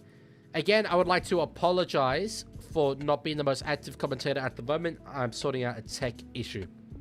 But penalty there for Manly. High contact it was on Ruben Garrick, and that's not someone you want to do high contact on because he's got a very, very beautiful head. True story.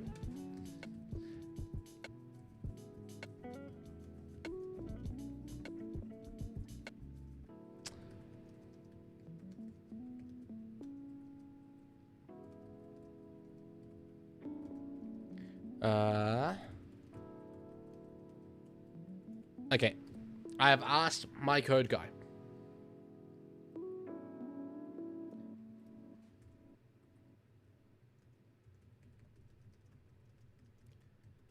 Turbo with the ball in his hands, into the tackle on the second. Tackle there by Morgan Nolt, but he breaks out of that one, tackled eventually by Connolly Lemuelu. He's in good form as well to start the year.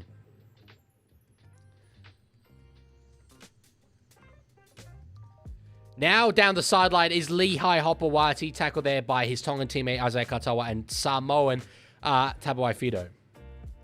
Okay, I will now get back to commentating properly. I've messaged my dude. Alrighty, let's get into it. Hello, Highlanders fan. On the last now, Brooks goes himself and will just take that tackle. So this game has really started by both teams taking the tackles there on the last. Not sure I rate it necessarily as a strategy. The cutout pass was on there, but then again, if that pass had been intercepted, absolute lights out, goodbye kind of areas. Roaming to Robe. Don't worry, I won't actually be streaming on Saturday. I have unlisted that, and I appreciate you reminding me, because every stream I do this week, I need to kind of remind people. I will not be streaming on Saturday. I initially announced the stream on Saturday all day long. I forgot that there was something else on that I unfortunately have to be at. I thought I could do every game in the round for once, but anyway. All right, Dolphins here, shifting the ball around the midfield area. This will be the fourth. They're just shy of the halfway line. Plath now to the left-hand side, gives it to Felice Kalfusi. Will be tackled about just over 40 out from Manly's line. Not a bad set there for the Dolphins, given where it started. Katoa will kick it on the last. Had a lot of time and space there. Not really pressured much at all by the Sea Eagles. And Lehi Hopewade catches that one into the meat of the Dolphins defense. Tackled there by Finafuiaki and Tommy Gilbert. In dummy half is Luke Brooks. Gives it across to find Tolu Kola. Another player, I mentioned this last time out. The center battle there for Tonga for the World Cup. Kola, Alamotti, Rob Toya. Take your picks. Take your picks. Chico, you know that, but I think there's a lot of people who don't know who Smart Guy is watching this stream. Highlander says, we are beating the Sharks. Yes, I believe you are. And I know we just spoke pre-stream all about gambling and stuff and not wanting to promote it. But I absolutely cannot believe that the Dolphins, sorry, that the Warriors are pretty big outsiders in that game. Was a good set here from the Sea Eagles. They're going to go through the last, they're kicking through Ben Trebojevic. That's an interesting one. It looked like they were maybe trying to run it through their hands yet again, but Turbo of the Ben variety, the Burbo, did put to ball. Tiger, I also agree that you're beating the Eels. True story. All right, Katoa in a dummy half, now to find Selwyn Cobbo. I think he's on a one-year deal. I don't think he's extended at the Dolphins. I'm surprised that Melbourne didn't have a look at Selwyn Cobbo. He's the kind of guy who I feel Leaguie, Melbourne would have got a lot of consistency Up the milk 1982 just redeemed. Change the background color. Orange for Dutch football. Orange for Dutch football, it is. Although, I sort of always say this, but orange is a tough one to get. My lights just don't do orange very well. That's kind of the best orange I can do. Type one time, not spam, if you think Dolphins win the premiership this year. Well, I won't be typing late. All right. Good catch there by Tom Trebojevic. He didn't leave the ground that much. Dolphins didn't actually contest that one heaps. I got to say, it's been a bit of a drab start, I would say, for both of these sides. Neither have fired too much of a shot. Execution has been poor. And they're not really trying stuff. What are you doing on the 23rd of April? Good question. What am I doing on the 23rd of April? I'm looking at my calendar, and I have nothing on the 23rd of April at the moment. What is on the 23rd of April? Tigers play good for the first 5 rounds, then fall off. Trust. Well, look, I don't think their ladder position at the moment is their true ladder position coming into the season. But you've got to be happy with the way it's gone from a Tigers perspective, that's for sure. Alrighty. Hamale Alakawatu breaks one tackle and now he's through. Has Turbo on the inside. Was the pass forward? It wasn't. Sea Eagles strike early, just like last week. Manly Warringah, they'll all be one. And the Dolphins are currently waltzing behind them at the moment. Kieran Foran's man with a bright start to this game in terms of points. Nice work there. The offload from Turbo. Gave it to Brandon Wank. Oh my God. Brandon Wankum? I absolutely just called him Braden Wankum. Offload to Braden Wankum. Holy. But that was all Hamole Olakawatu. And I adore Hamole. I think he's an absolutely premier back rower. I want him in State of Origin every single year. I think he's one of the first picks, in my opinion. Back inside for Turbo. Love that. Tom Trebojevic, love that as a nickname for him. I would have, I mean, this is just completely unprompted Origin talk. New South Wales back rowers, if we have 4 in the squad, should be Hamole Olakawatu, Hudson Young, Liam Martin, and maybe Dylan Lucas. I don't think... or Jacob Preston, actually. I'll probably go Jacob Preston over Dylan Lucas. I don't think Angus Crichton deserves it, personally.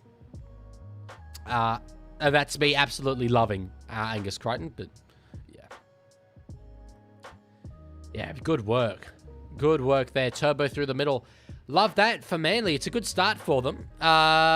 Makes the game a bit more interesting. Fogarty from right in front. You think he'd get this one pretty easily. Bogan says, Legman, I love your April Fool's feed. Thank you so much. I was very happy with it as an idea. One of the jokes in that, I'm surprised there weren't comments about it because I thought it was really funny. Because in AFL, if you kick the ball at the post, but it doesn't go through the middle post, it goes through the side post, it's called a behind. And in that video, I said, if you're like me and you could spend hours on the internet watching compilations of beautiful curvy behinds. I thought that was an absolutely brilliant joke, a brilliant little play on words, but it didn't get the recognition. I don't know, maybe people didn't watch that deep into the reel, maybe not, but I thought that was one of the funniest jokes I've made personally. But anyway.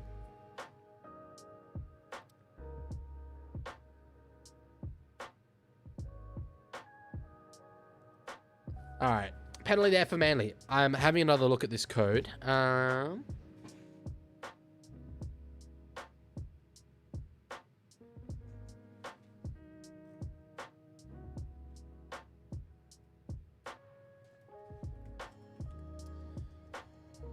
I picked up on the Covey behind fit. That was pretty funny. Thank you, Tiger. I appreciate that.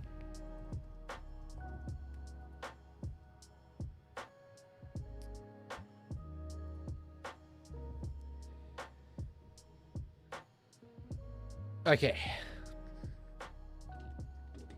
Bogus says, what's your favorite animal? Dog. Absolutely dog. Not bulldog, though, specifically. Wake up to fight Jamal Fogarty. This is on the second. Off the back of the penalty, Manly here looking to turn 6 into 12. Ben Trebojevic, tackled there by Max Plath and Kulikefu Finafiliaki. Quick play the ball. Now to Kobe Hetherington, running in behind the ruck. That's good there from the front rower. Again, sort of held a little bit there longer. Could have been a 6 again. Fogarty gives it now to Taniela Paseka. We'll just take a bit of a Taniela Pasettler. One more to go in this set. Wakeham now, or as we call him, Braden Wankum. Gives it to Jake Trebojevic. Ball playing now to find Luke Brooks. Ben gives it to Turbo. Now in the corner, Lehi Hopawate. He didn't ground the ball immediately. We've got to watch those legs of the swirling goals there at KO Stadium. But Manly are in again.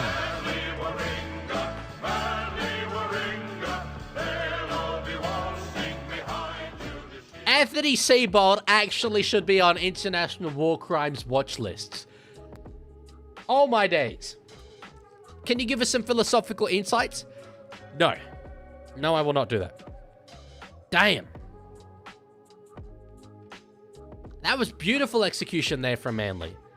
Absolutely stunning. I don't know why Alpawadi didn't ground the ball earlier than he did. He let it go close. That Manly fan's pretty happy with it. Look at that beautiful stuff.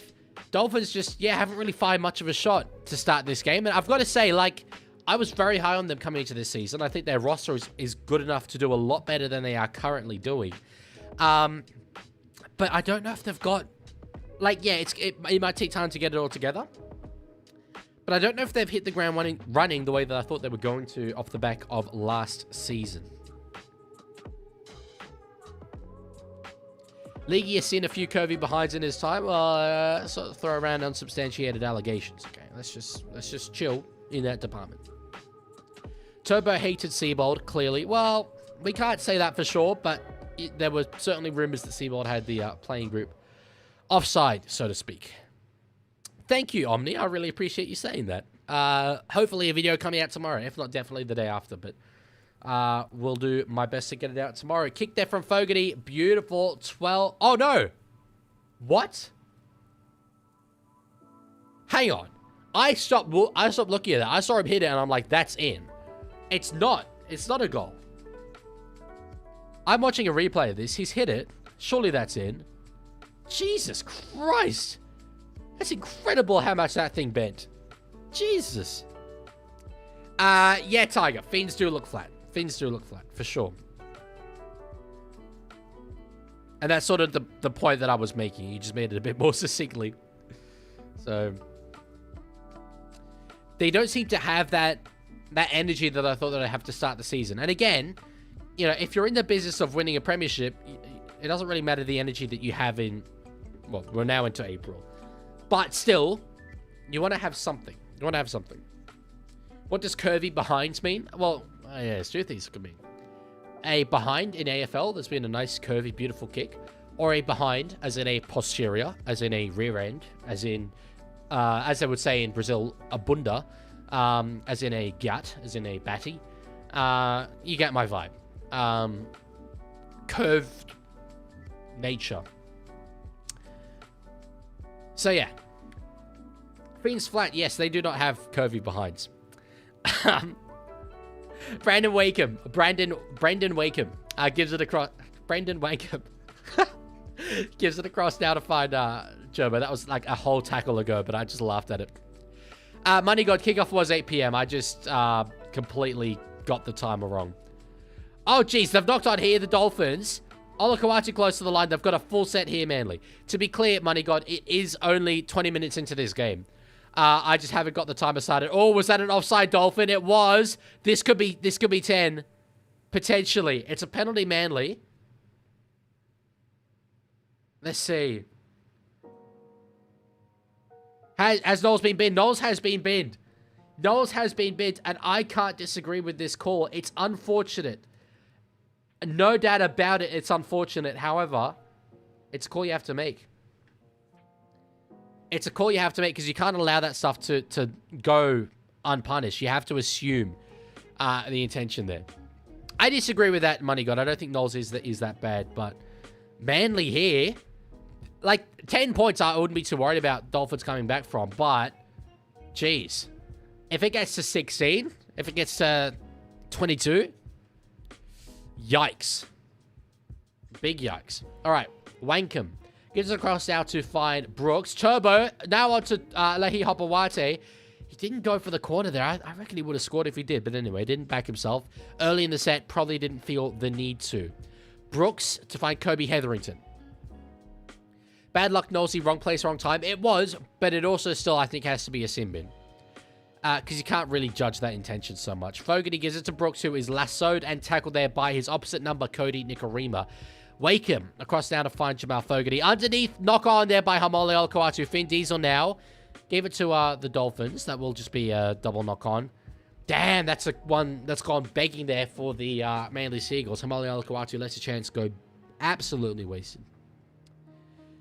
Omni says, I think Manly are pissed off because they haven't won a game, so they are on a roll. Well, yeah, they certainly have motivation to win for Kieran Foran in his first game.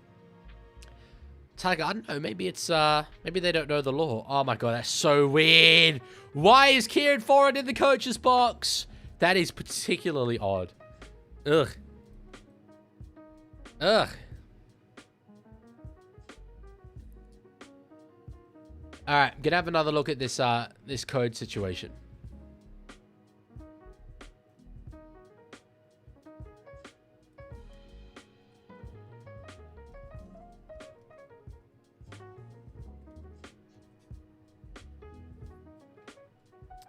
We may have identified the solution, folks. We may have identified it.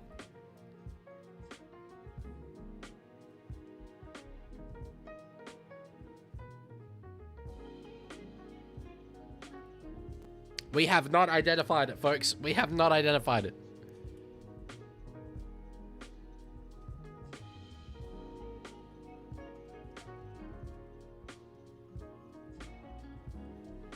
Alrighty. Dolphins attacking actually quite nicely here. I think I might just have to have a look at the timer situation at halftime. But anyway, who scored? First strike for Manly was Tom Trbojevic. And then second one was Leahy Hopewate. They're really showing some intent now here, the Dolphins. They've got to a bit of a standstill, but anyway, soaking up time and field position at the moment, whilst they're down a player. Now Katoa at the back, giving it to Avarillo. Offload to find the hammer. This is still the last. No, in fact, it's been rolled forward. So that comes to an end there for the Dolphins, but still, good set, good intention showed. I like that. I like that for sure. Omni says, my favorite player on the Dolphins is Katoa. I would probably say the same. I love Max Plath as well. But Katoa just has the potential, I think, to do wonders for the international game. So I'm very excited about him in that department. Best young half in the league, in my opinion. No doubt about it. Alrighty. Brad Fittler did the same thing after retiring. What, going into coaching? Or... Alright. On the third here, at the halfway line now, in fact, a little bit over it here, the Sea Eagles. Oh, Waddell nearly passed that to himself, it kind of looked like. It was a bit of a dummy. I don't know if the ball came free there a bit. It's hard to tell. Turbo. Back to find Luke Brooks. Short ball to Ben Trbojevic. Gets an offload back to find Luke Brooks. On the fourth, he's calling his teammates in. Eventually just runs there himself. Didn't really get the support that he was after. Waker to find Tom Trbojevic. Trying to put a kick in. He won't. Finds Leahy Hopewate. He was one-on-one with his opposite man. Puts a kick in behind. The hammer is there. Hopewate slows him down but won't stop him. They're lifting him up, but they cannot get him back into the in goal. So, good set by Manly. Unfortunately, they couldn't get the attacking execution that they wanted in the end. Dolphins with possession. What do you hate more, union or football? As in soccer or as in AFL? I would say union, I think. Globally speaking. But I don't hate rugby union. And I do kind of... A little bit of me hates AFL. I don't hate either. But I think union is a bigger barrier to league's international growth. J44, thank you for the follow on Twitch. Thoughts on the man, the myth, the legend, Isaac Lumi? I mean, he had eyes everywhere. He had eyes everywhere. I love that for him. Just one moment.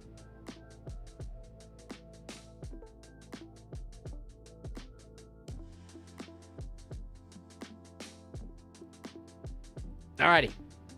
Oh, knock on there. Kulikef for Finafuiaki. Intercepted. Hopowate's away. This will be a try. Goodbye. Crashes over the line. A simple error there. Knock on there for the Dolphins. Says Hopewate hurt himself. It was a bit of an awkward landing. But Manly make it 14. Kick to come. Manly Warringah, they'll all be waltzing Alright. behind. Hear me out. Roosters comfortably beat this Manly side last week, yeah? Manly are comfortably beating the Dolphins, and the Dolphins are considered to be like, a really good team. Therefore, Roosters premiership threat confirmed. No doubt about it. It was opportune there by Hopewate, but still, what an awful knock-on for Kilikefi Finafuiaki.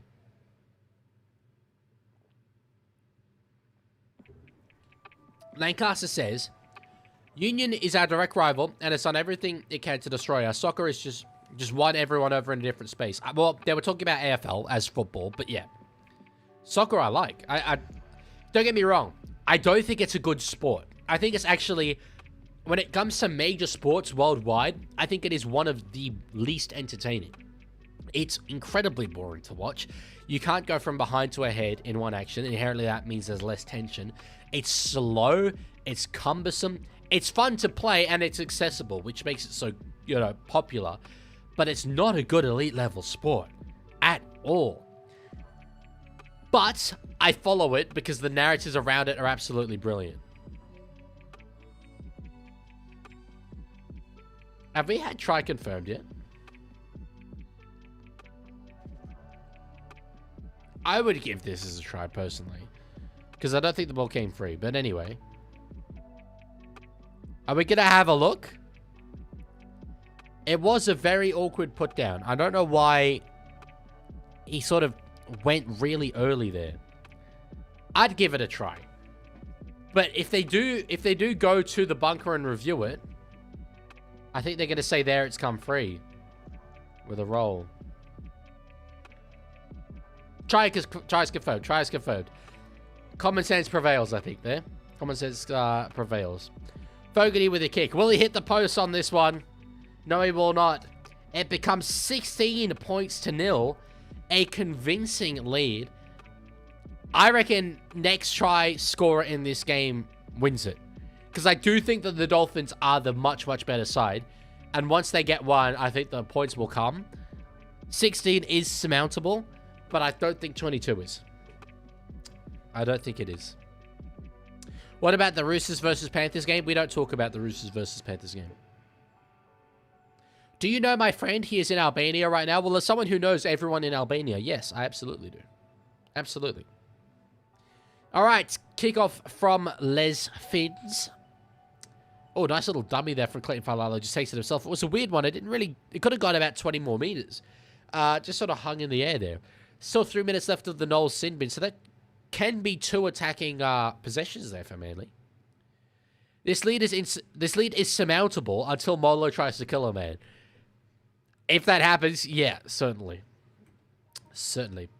Lashinsky, I don't know. Maybe for the World Cup? Well, the times are not going to be that good for us, are they? I don't know. Maybe, if the times are all right. But personally, I think, in terms of other sports, I just enjoy consuming them as a fan rather than necessarily as a streamer.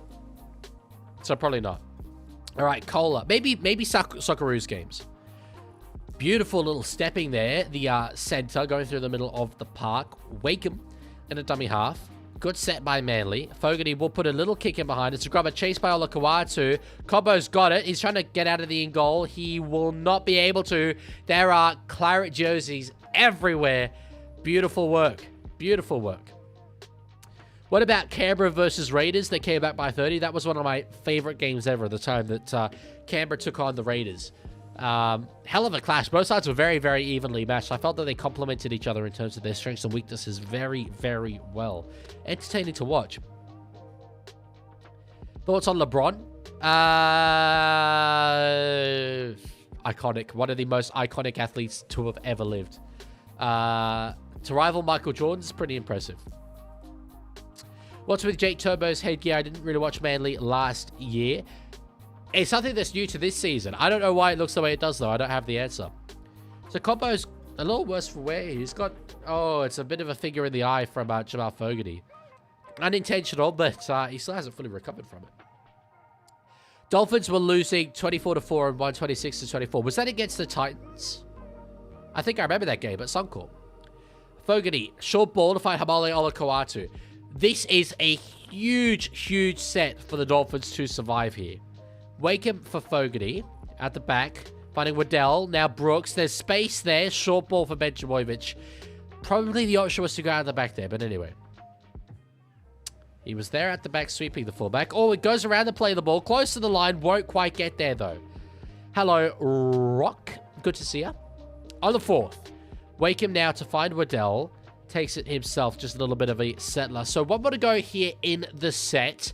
Facing a 22-0 deficit here, the Dolphins, if Manly get over in this play. Benjamovic over the top there to his winger. Lehi Hopawate for the corner. Great scramble defense there. You would have thought for all money that the winger was in, but beautiful work. It was Avarillo and Asako going across. Couldn't get the ball down there, the young Manly winger. Good work, especially a player down. Mrs. Leaguie says, haha, April Fool's Leaguie. I said Canberra versus Raiders. Yeah, I know. That's why I kind of lent into the joke. Anyway. Dolphins came back for 26-0 in their first year, so they could easily run this down. Yeah, no, easily is absolutely not the word I would be using there.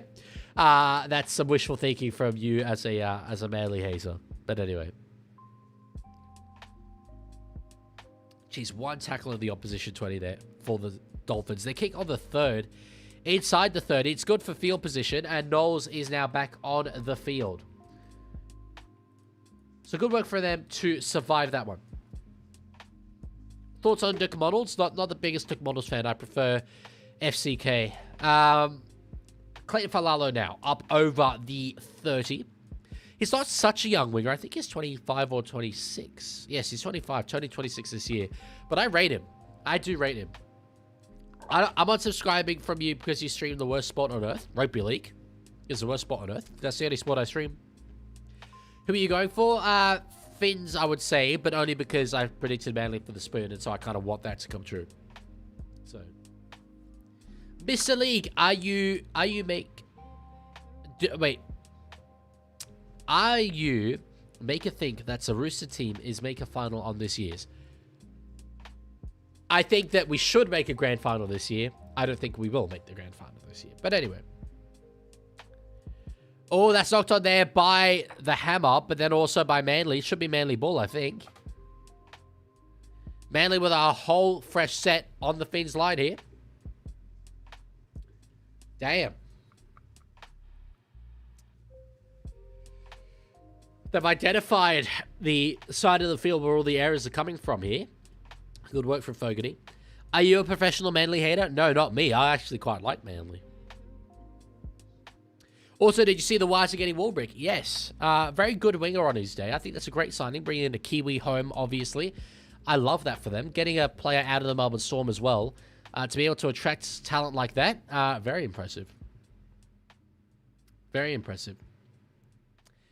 All right. Simpkin is in at dummy half now. No more Brandon Wankham. Fogarty to find Ruben Garrick. Tackled there very comprehensively by Selman Cobbo. A little worse for wear, actually, after that tackle. Drake Javojevic to find Corey Waddell. Just playing the Linkman role. Linkman role at the moment. True has-been. No, I mean the side of the field. Simpkins short ball to find Bullymore. He's over. He's not down, though, I don't think. Jesus, he's got a spark of energy about him, bro. Spark of energy. All right, we are going to review this. Again, just a second. I need to go blow my nose. I don't know what the hell's up. Anyway, back in a moment.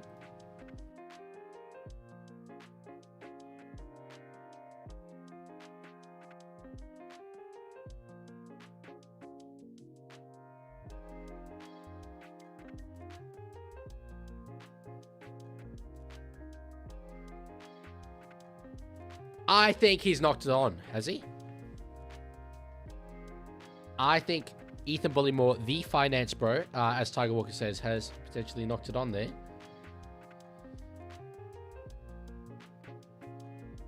Okay, so just held up. Hasn't knocked it on. Lancaster says, I love the Bully Goat. He'd not be out of place in Origin IMO.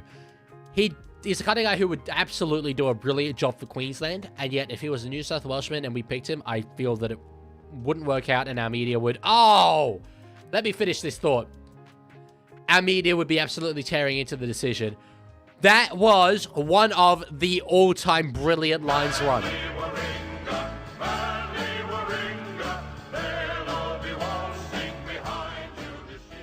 God damn, that was hot there from Manly. The sense of Ruben Garrick. Jeez. Mrs. Leaguie, can you stop with the green squares just because it distracts from the other messages, if possible. Thank you. Haumole was the one with the try assist. Hammer got a little bit on him, but eventually scores underneath the post there, Ruben Garrick. God, that was a line. Oh, because it had... The other option was Turbo out the back. So that was a beautifully executed play. Holy. 20 points to nil. It's 20 points to nil. Who the hell saw this coming? This competition is so even, bro. It's so even. Thoughts on Italy not making the FIFA World Cup after losing to Bosnia? And it's their third time consecutively not making the World Cup. They won the Euros in that period, but they can't make the World Cup. It is an absolute disgrace for a country of that size in terms of the footballing world, with the history that they have, with the players they currently have. Gianluigi Donnarumma, Nicolo Barella, Marco Verratti. You know, these guys. It's Alessandro Bastoni. Like, absolutely brilliant football players. Some of the best in the world. Di Marco even, the left back. And they can't make it. They can't make it. Sandro Tonali. They can't make it. Shocking.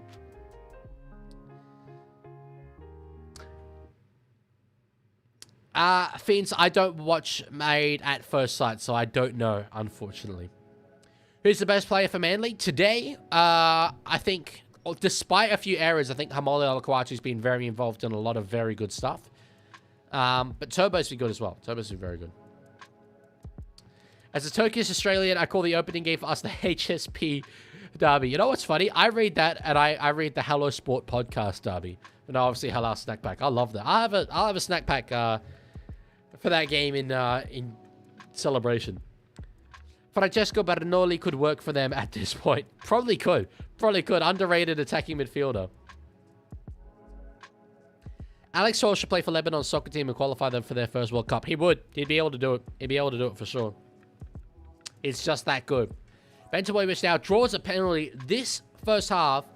Given that the Manly's first try was, I think, only 15 minutes in. 14th minute. It really couldn't have gone much worse this last 20 minutes. They've conceded 22 points in 20 minutes.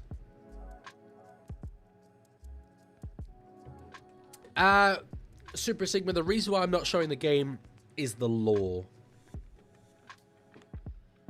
Alex Hall's got the best tackle efficiency in the, or tackle percentage in the NRL era. He would make an elite goalie for Lebanon. Or centre-back. Or centre-back. They're the ones that make tackles. Morgan Knowles on report now. Yeah, for high contact. I mean, he's going to be, I think, suspended for maybe a little while. Oh, no, he won't be for the sin bit, actually. Yeah, that's not a suspension, but that one could be. Mrs. Leaguie, even though this week we won't get the Roosters input from the father, unfortunately, I can't call him. I don't know if he's watching this game, so. But maybe another game this round. Fogarty. Now to find Luke Brooks. Benjabovic underneath. This could well turn into 28 in a moment. Kohler's got it. Close to the line. 3 more tackles left to go here. Simpkin in at dummy half. They're just going through the motions here, Manly. Brooks, they're finding it so easy. Waddell now into the line. Minor rant, but does anyone else have an issue with sponsorship logos all over Anzac round jerseys? Is it more than normal? Normal rounds, or? All right.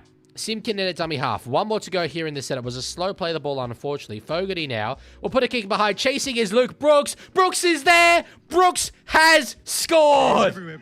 Oh my days. Manly are it again. Manly Warringah. They'll all be waltzing behind you this year. What the ever-living hell is actually legitimately constitutionally and catastrophically going on right now? This is bizarre. This is bizarre. They really hated Seaball, bro. They really did. Fiends, I go for Toulouse Olympique in the Super League. I do. But I kind of like all of them. Oh my days. Talk about bounce back, bro. Talk about bounce back. That is insane. Great put down as well. That's Michael Jennings 2013-esque. Exu says this is rigged. Right, yeah. Yeah. No, true. It's the referees that have conceded 26 points here, not the lackluster Dolphins. Toulouse, who did you go for last year? Catalans. I like the expansion into France, so. They're playing Wonderwall after every Manly try, really?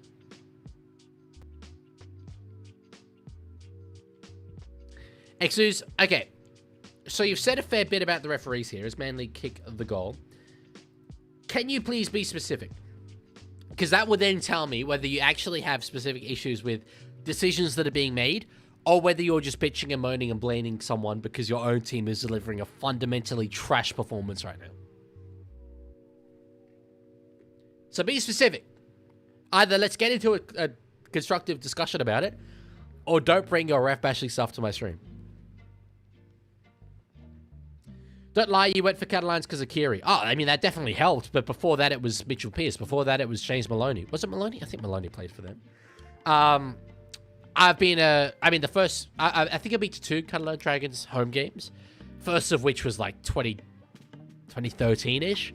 So it's been a very, very long time coming. Leaguey thoughts on the steroids that Kieran gave this team. Well, evidently, yeah, he's been in touch with Shane Flanagan. He's been in touch. Do you like Daily? I love Daily. My next video is about Daily. Excuse says, do you have eyes? If so, you should be able to see how bullshit this is. So again, that's not a specific thing. You haven't actually named the thing yet. You've just sort of had a go at me. So, name a specific thing. Then we'll see. Smart Guy says, I'm no longer on call. Ah.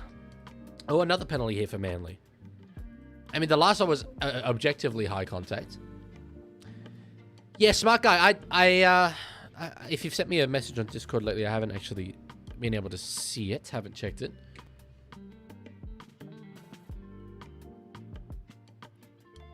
Oh, okay. Hang on. It sent me new code. I'll copy it again.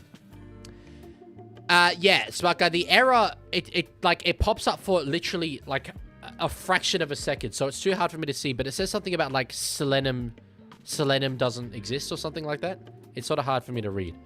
Anyway, I've just pasted what you've given me in.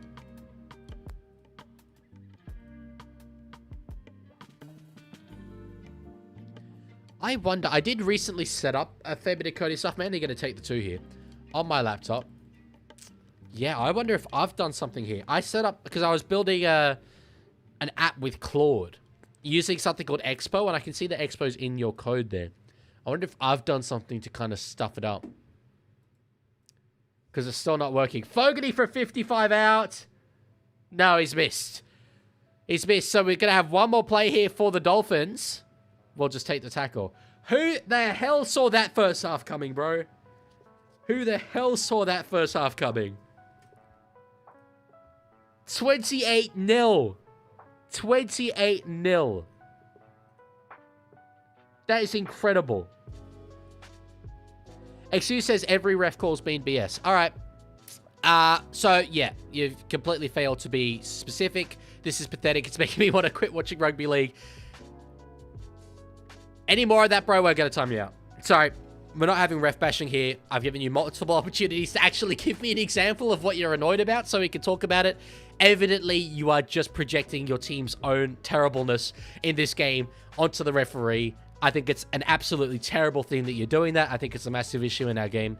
And I'm not going to have that in my community. So as much as I always appreciate your contributions, generally speaking, take the ref bashing somewhere else. It's not welcome here at all. Not having that, especially when it clearly doesn't have much base to it. So, all right.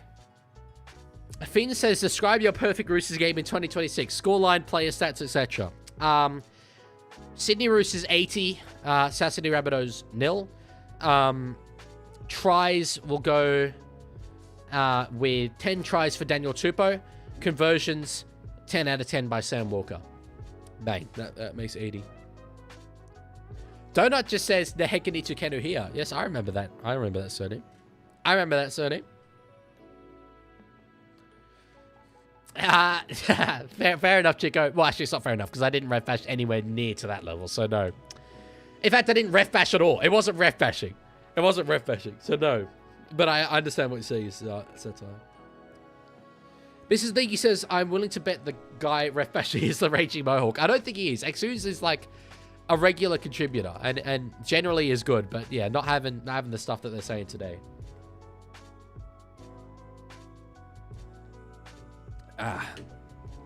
As a Doggies fan, says Azza, we'll get back to this. As a Doggies fan, I find it so funny that we are losing our heads over one bad loss, like we weren't the club that won 20 games in 5 years. Yeah. There's two sides to it, though, because this was a season where the Dogs were supposed to take a step forward. They've been sort of plateauing, I feel, for a couple of years. And yes, they, at the back end of last season, took a step back to take 2 steps forward. But you want to see the results of those 2 steps forward kind of soon, I feel. So, yeah.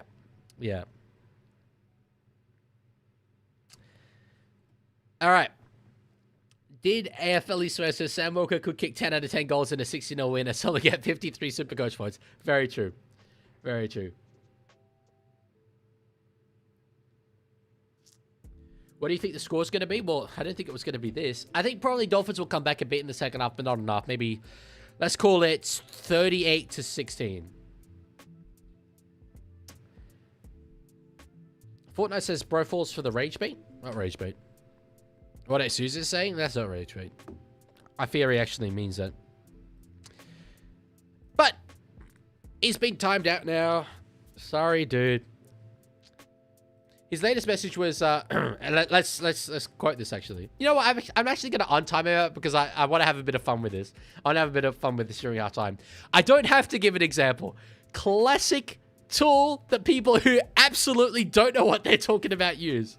They cannot give an example of why they think what they think. So it's like, oh, I don't need to give an example. Yeah, okay. You can't give an example. It's the whole game. Whole game. Really? The entire game.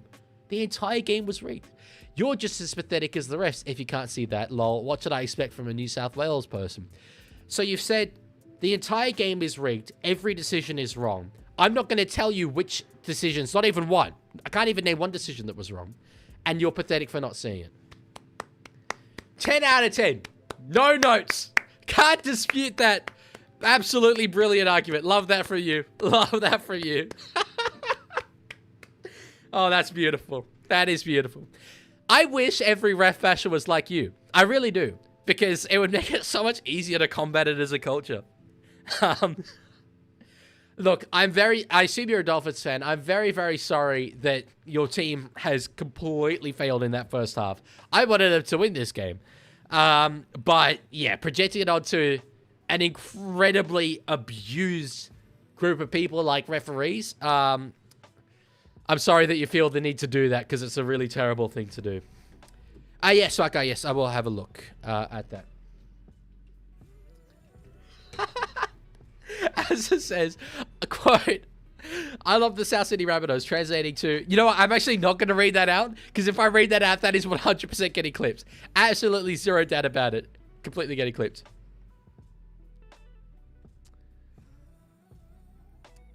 Sparker, what do you mean pip install Selenium when WebDriver Manager? Is that something I could put into command prompt? I'll try putting it into command prompt. Oh, yeah? No? Maybe. It's still be something. Oh, type that into command prompt. Okay, good. I've done it. Cool. Yes, I hope that that will fix it. Anyway. Will Roosters make the playoffs, sir? Yes, sir, we will. Thank you for calling me sir, by the way. We definitely will make the playoffs. I'm not worried about that at all. Hey, Leaguie, someone just redeemed No a way. thing. C_Phantom just redeemed change the background color. I'm telling you guys, Anthony Seibold's a fraud. Give us as close to manly colors as you can, leg Pookie. Okay. I will do my utmost. I guess manly colors would be... It's not quite that. That's pretty good. That's pretty good to manly colors. Hey, Leaguie, someone just redeemed a thing. Smart Head guy dent check. yay just redeemed head dent check. What do we think? What's the reports? Prof says, tipped 18 margin for Dolphins. Looks like my ass is gonna do a milk mile. You won't be the only one. You won't be the only one. Let's put it that way. Because holy, I don't think anyone saw this coming. Oh, smart guy, I think that's worked. I think that has worked. Has it? The Python window is no longer closing, although it's actually not showing anything. So that's a bit of a concern. Normally it shows at least something. Oh, good. It's working. It's working. Cool. Don't know why I had to reinstall that, but anyway, cool. So we'll have the timer up and running in the second half then. Cool. Ellie says, Legman, sorry I'm late. Any talking points from this one? Dolphin bad, Sea Eagle incredible. Seabold, actual domestic terrorist. Because this is, like I mentioned pre-game, we talk about the bounce back that teams sometimes get off the back of a coach being sacked. This is the mother of all examples of that. They have looked putrid for such a long while. But their attack has been brilliant. 69% possession. Very, very nice. Their run meters is double what the Dolphins have. That's incredible. Incredible. Oh, was it Eli? Sorry, I forgot which one it was. Eli. You know why I think it's Ellie? Because of Ellie Katoa. Leaguie, you don't know how to code Python? Very, very, very, very basically. But otherwise, no. Excuse, you'll be missed. I don't know what's wrong. I've really liked your contributions, generally speaking. Might not be having a good day. I hope you're doing okay. I hope you're doing okay, because there's a lot more to life than footy. So, Legman, what did Claude tell you to do? I don't know. I mean, it all seemed to be like good stuff. I built a cool app, which actually I don't want to specifically talk about just yet, because I want to show you guys what it's done, and it's far from done. But it is a cool app. Anyway. I won't ban you, XUs, because I hope that you come back and, you know, have a bit more of a measured attitude. Because that... I hope that your experience watching Rugby League has not been ruined by your team, unfortunately, failing to deliver intent the way that Manly have in this game. Legman app coming soon. Not for commercial use. No, it's for my use, but it is very cool. All right. Fun fact, Trent Barrett's first win at every club his coach has been against the Sharks. Really? Is that just head coach or is that assistant as well? As it says, the thing is, Manly always had an elite squad, but just didn't seem to gel. So this reality could be expected for the Dragons. Even if they get rid of the nepotism kings, their squad is still not very good. I agree. Look, the Manly... okay, actually, I don't completely agree. The Manly backs are elite. The Manly forwards are absolutely not elite. Hamale Alaquatu is very good. Aside from that, I feel that it's probably the weakest pack in the comp. Maybe tied with the Cowboys. But still not a bad pack. A pack that on their day can win a forward battle, for sure. Dragons, I think, have a better pack than them. But yeah, overall, on paper, I would say the Dragons are the weakest side in the comp. So yeah. What a way for Foz to start out his coaching career. Yeah, I mean, look, and it's only half-time, but it's the best first half you could have asked for, that's for sure. Absolutely. Mrs. Leaguie, I'm making a bit of a exception on the timing out thing. I did actually time him out, but I wanted to look, there's a difference, because I love taking the opportunity, especially during a halftime break where I'm just basically trying to fill dead air, to put down a ref basher. And so that's what I did there.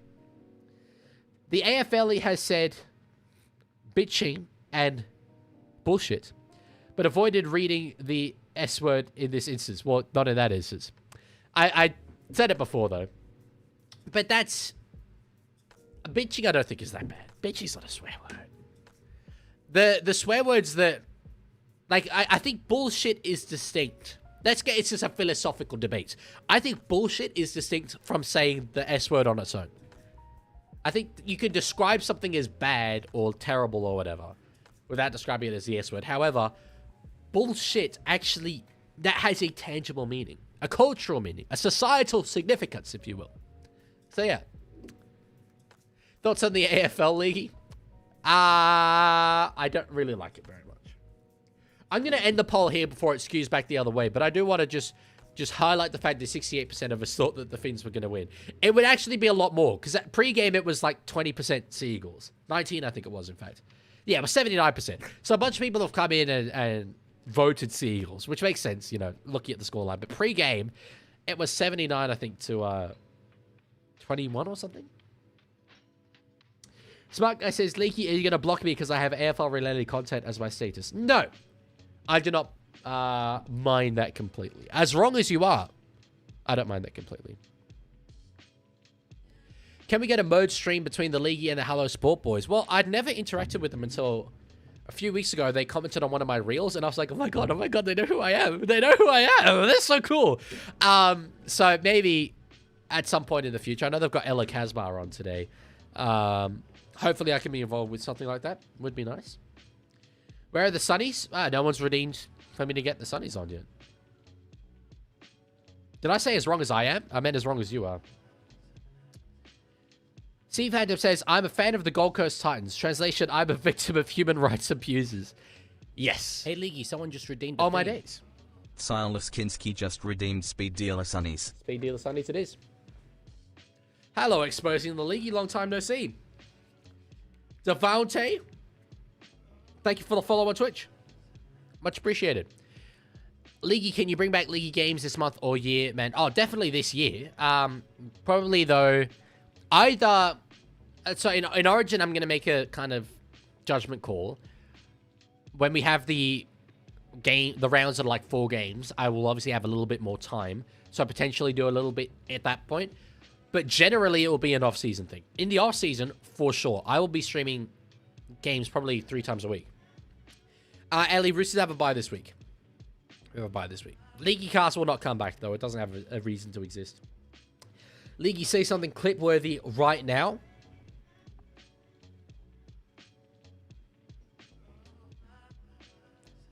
No. Prof says, as a Roosters fan, I'm not sorry for stealing Cherry Evans. Based on how much the Eagles messed me up, I felt a little bad, but now I have no remorse. How did they mess you up? I don't feel bad for taking Cherry Evans, though. I mean, we didn't take him. He left. I'll get the studies back on in a second, just wiping them down. What was the point of Leaguie Cast? See, Chico, I hate to say this publicly again, but I've mentioned this to you in the past. Is there a need for a WTF there? Is there? It's just this sort of excessive, like that brings a negative vibe to the chat.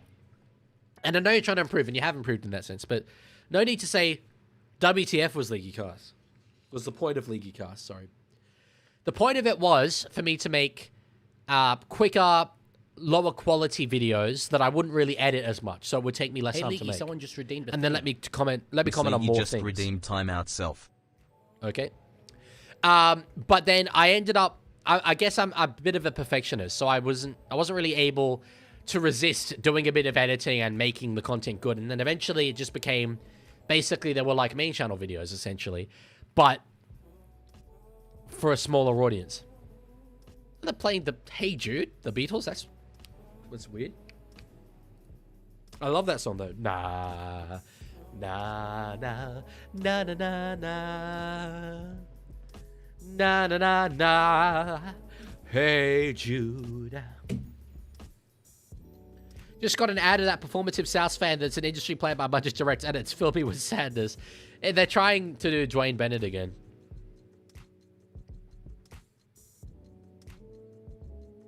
All right. What was I saying before?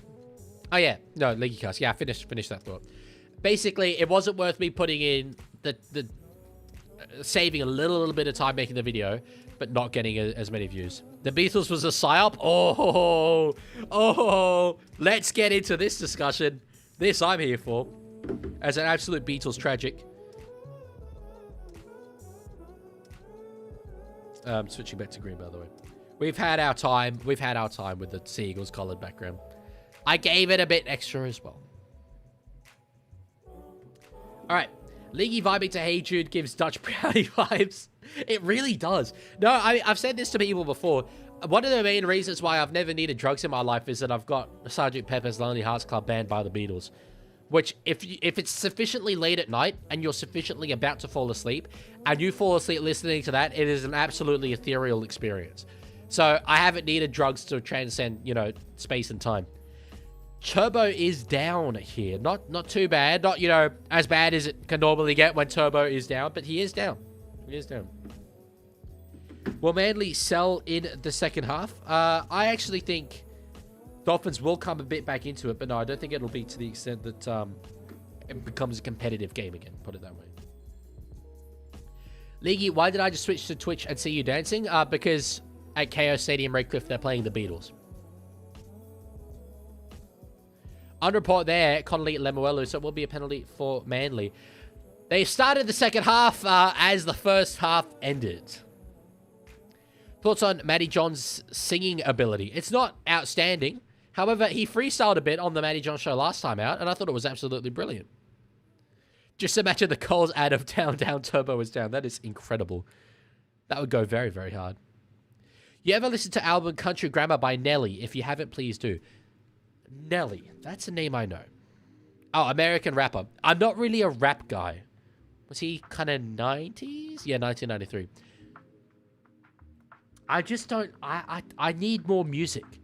I feel that there's enough songs out there that lyrically are as good, if not better, than a lot of mainstream rap music. And then they also have just incredible music behind them, which rap objectively doesn't. So yeah. Least favorite Beatles song? Probably You Know My Name, Look Up the Number. That's a bit terrible. Wild Honey Pie is an outstanding. There are a number of pretty bad Beatles songs, but they've got about 320 songs that they ever released. And there'd be 310 of them on my playlist. So, yeah. Thank you. Thank you, Eli. For that. Much appreciated. That's going to help. I'm sorry you had to do that. All right, here on the 4th here, Manly. Is that beeping? No. Trbojevic now, Turbo, the variant of Trbojevic there. Back inside to find Luke Brooks. One more to go here. Fogarty will put a kick up. It's being chased here by Clayton Valalo. He gets it. Will he offload? He cannot, unfortunately. Garrick was there. Man, they could have had another one there. I swear I'm hearing beeping. Am I not hearing beeping? I put my headphones on. I hear beeping. I take them off, and I don't hear the beeping. All right, so we've had our 5 minutes of speed deal. Sonny's up. What's your favorite Worm Girls song? Did not know that the Worm Girls existed. They could be a completely made-up band, and I would not be any the wiser. Favorite song by the Beach Boys? Now that's good. That's a good question. Don't Worry Baby's very good. I think Pet Sounds is one of the most overrated albums of all time, though. God Only Knows. God Only Knows. Yeah, for sure. Case closed. God Only Knows for sure. Knock on their Dolphins. Yep, and I feel that Excuse would say that Grant Atkins was responsible for that. Kick in behind here. Oh my God, Colin was chasing. They obviously took advantage there. I don't mind them firing a shot, but geez, that's look, are you 28 points up? I guess yeah, that's the point at which you can do it. But it's a weird old play. Favorite podcast ran by Den and Kemp? Tough one. If you said favorite podcast not being run by Den and Kemp, I'd probably still go with Bloke in a Bar. Yeah, definitely don't. Wouldn't It Be Nice is good. So I'm just looking at my playlist. Wouldn't It Be Nice is very good, but no, Don't Worry Baby. Favorite song by the Rolling Stones? You Can't Always Get What You Want, probably. But again, like, another absolutely banging band. One of the great all-time bands.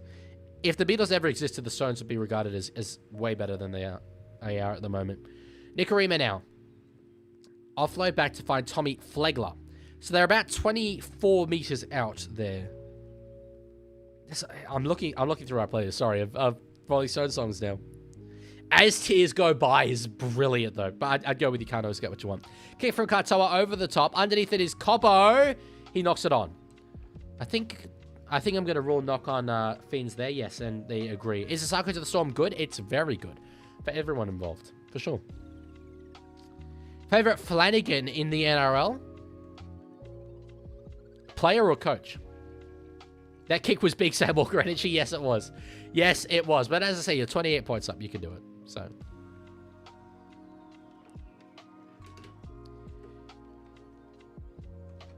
I'm watching the 9 broadcast, but then listening to the Leaguie commentate. Well, I would advise that for my own business interest. However, yeah, I don't really commentate. I don't really commentate so much. But it's mostly because I'm incredibly stunned at what we have seen. Like, if you had told me that just after the halftime break, well, in fact, in the halftime break, one of these sides would be up 28-0, I would have said a 90% chance that is the Dolphins. 90% chance. How would you say Asako signing benefits Dolphins? Because they then get to bring in Jack Bostock to the side, who is absolutely a first-grade quality winger, will be on less money than Asako would have been if they had to resign him. And Isaiah Katoa can goal kick. So it kind of works out for them in the end. Favorite warrior in sports? So it could be a Wigan Warrior, could be a Golden State Warrior, a New Zealand Warrior. I mean, I'd go with a New Zealand Warrior, and it would absolutely be Roger Tuivasa-Sheck. No doubt. I agree with everything you've said, C Phantom. It's just been too much for me to read out. Warbrick is going to the Warriors next year, yes. So Isako will go, basically, Roger Tuivasa-Sheck to Wakefield Trinity. Will Warbrick to the Warriors to replace Roger Tuivasa-Sheck. Jameer Isako to the Storm to replace Will Warbrick. Jack Bostock into the starting side for the Dolphins to replace Jameer Isako. That's it. I have seen that, Mrs. Leahy. I have seen that. We know a little bit. Oh, wait, no, we don't know about Mrs. Leahy. I think it was Did Leahy Swear? I hope, Mrs. Leahy, that you are of a, let's say, a particular racial minority. for you to have left that comment. But anyway, let's leave it at that. Let's leave it at that. The AFLE is the AFLE, Madsen. That's a very Madsen type message to have left.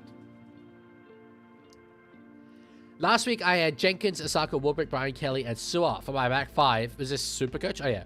And got 640 Supercoach points for just them. I imagine that's very good. I don't know. I play fantasy. Sounds good. Sounds good. All right. Twojevic, dominant tackle there. Struggling to get up here. Staying down again. Ellie says... So Eli. Oh, my God. I still went with Ellie. Still went with Ellie. It's because I read Ellie is the last one there. Eli says that is not a penalty what this game is gone. And I have not seen the penalty yet on my screen. I mean, I wouldn't say that this is a penalty looking at it. I have a feeling a penalty might be about to be awarded, though. But wow, I am really, really, really behind. I'm like a solid 20 seconds behind at least.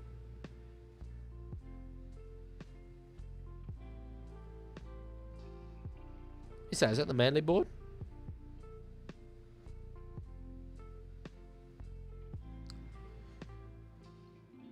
I still haven't seen a penalty awarded here.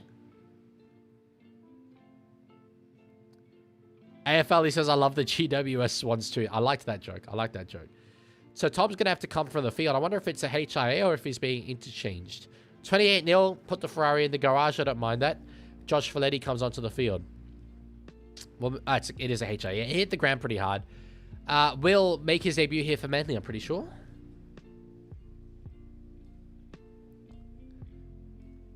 Have they ruled a penalty? I'm just waiting for them to rule a penalty. No, they haven't.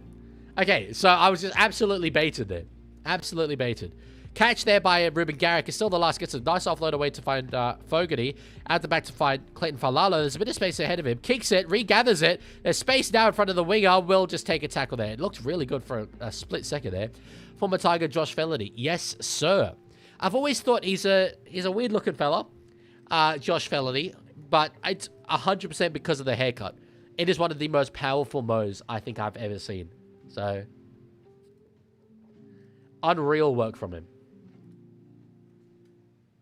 He joined the dark side, yes. Just like, Tommy Talau went from Tigers to Manly as well. So, well, Mrs. Leaguie, you did say a word that you definitely shouldn't have said, but anyway, all good. I'm glad that your at least value sets are not racist. So, yeah. Did you know that Alex Twal only needs to score 212 tries this weekend to match Alex Johnson's record? I didn't know he was that close. Kicking from Isaiah Katoa on the last. Underneath this one will be Tolu Kola playing fullback. Absolutely jumped over the top there by Jermaine Isako. Not Jermaine Isako, sorry. Hamisa Tabuaifido. I would have put Lehi Hopewani at fullback personally, but anyway. Well, the AFL, I don't care. Looks like Ella Casbar will get her first happy video. Turns out, either they're allergic to Anthony Seibold or they're allergic to Brookvale Oval. Because obviously she'll be incredibly happy with the win. She wouldn't have expected it. But you've lost 3 consecutive home games. You go way up to Queensland and then you win this dominantly. All right, yeah, Turbo could come back then. It's only a Cat 2. Ben Troyvis now up over the 30 there. Gonna give you guys some chair content just for a split second. I will be back with you in a moment.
Penalty Manly.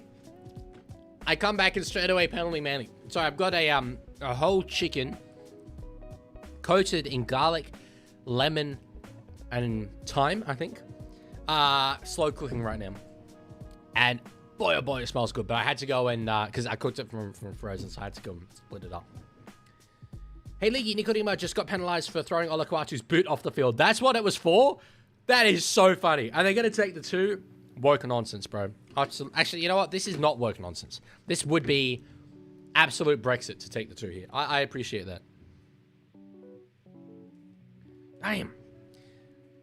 So, Dolphins, remind me, they had a loss. Was it a loss in round 1? Yeah, lost to South in round 1. Then narrow win over the Titans, who were, you know, not very good. Then pretty comprehensively beat the Sharks in the grand final, which is what I'm calling it now, and you will have to call it that, by the way. The NRL grand final. What was last week? Oh, yeah, the loss in the Battle of Brisbane. Dolphins are actually kind of smelly. I might be confirmed here. Do a mukbang? That's so weird you say that. Today, it literally occurred to me, I should do a mukbang. Because I can eat with the best of them. Oh, man. Oh, you have absolutely no idea. I can go with the best of them. I can eat until the end of days. If I could choose how to spend my life, it would be gaming, watching the footy, and eating, and listening to music. Nothing makes me happier. Unfortunately, you have to do jobs. So, instead, I just watch the footy as a job. Which is nice and fun. But yes, I could go for a very long time. At Leaguie's Bro says, hi, bro. Hello, bro. Which one of my bros are you? Seafatter says, so how long until Wolf starts feeling the pressure? The Dolphins are 1-4 into the season, yet he escapes a lot of pressure. I know he has mates in the media, but surely it can't be radio silence forever. I reckon it will come after this game. I will squarely admit, the thought of him being under pressure hasn't entered my Leaguie, mind. someone just redeemed a thing.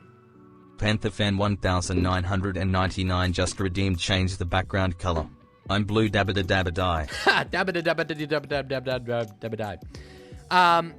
Yeah, the thought of him being under pressure hasn't entered my mind. Maybe that's partly because he hasn't been, you know... Oh, wow, that looks really cool, the blue background. Maybe it's because he hasn't been in the media about it. But he's a very good coach. He was successful at St. Helens. He's bided his time. Obviously, he's done well with Mate Tonga over the years. So, while last year, you know, narrowly missed the 8 wasn't a massive failure by any means. It was a little bit of a failure. Certainly, if this run of form continues, there's going to be substantive questions. But I think it's valid and reasonable for the first questions to be asked after a game like this. Tiger, why did you time out Mrs. Leaguie? Can you do your New South Wales Blues teams? Oh, penalty Dolphins.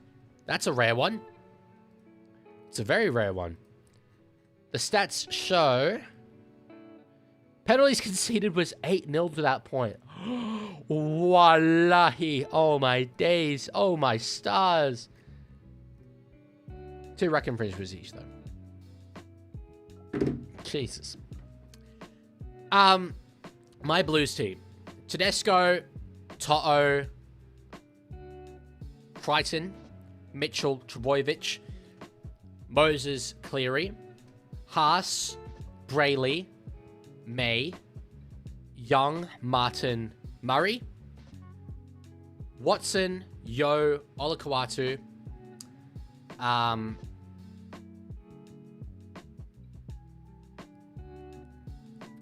I forgetting? There's a back rower. Preston. Oh, Lucas. Probably actually Lucas because of his versatility. We've got a penalty here, by the way. High tackle, I think it was. So another penalty given away there by the Dolphins. Mainly, sorry, to the Dolphins. And then front row, Barnett, if he's fit. But I don't know if he will be. Maybe then Spencer. Oh, AFB. Sorry, AFB. So, no, I have House and AFB starting. Bench would then have May coming onto it. And Yo. Does this YouTube thing make enough money for that pair of cosmetic designer testicles you've been saving up for? Yeah, it does. It does make enough money, thankfully. Just enough to get by with the luxuries like that while I am on a residential scholarship and don't need to pay rent. So yes. Leaguie Y. Murray, because he's an incredibly good player. Dolphins are about to score a try, probably, but it doesn't really matter. There's 25 minutes left to go. Does it matter, man? Matters for for and against.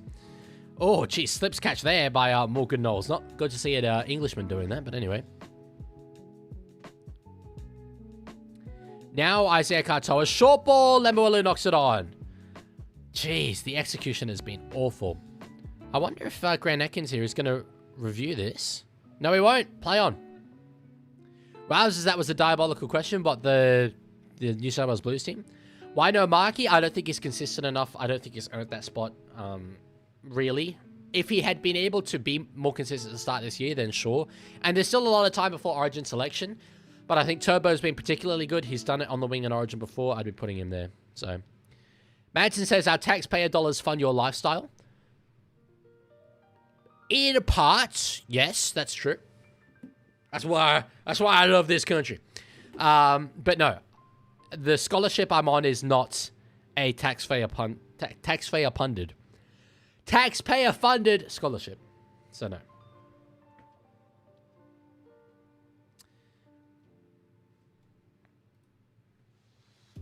Okay, kick here from Manly on the last. It was a bit shallow here. Hopawati's got it. Gets an offload away. Brooks will just soccer it on. In fact, I thought that had gone a lot further than it did. It's 6 more! He kicked it into a Dolphin. And it's going to be 6 more tackles. When the ball bounces your way, boy oh boy, it bounces your way. Holy. God damn. Did you know that Alex Twal is the player with the best tackle efficiency in the NRL era? We did just cover that. And I didn't know that before that stat was covered. So, New South Wales can pick the best players they want. It will never equal Queensland Spirit. Queensland 3-0. Okay, keep shouting at Cloud. Set restart there. Brooks has been very good in this game. He's been very, very involved.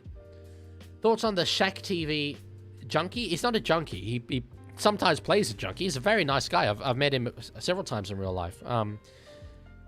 He's very good at what he does. Love him. Never been anything but nice to me. So, yep. All right. Manly now attacking on the second here. Olakwatu will not be in a dummy half. It will be Simpkin.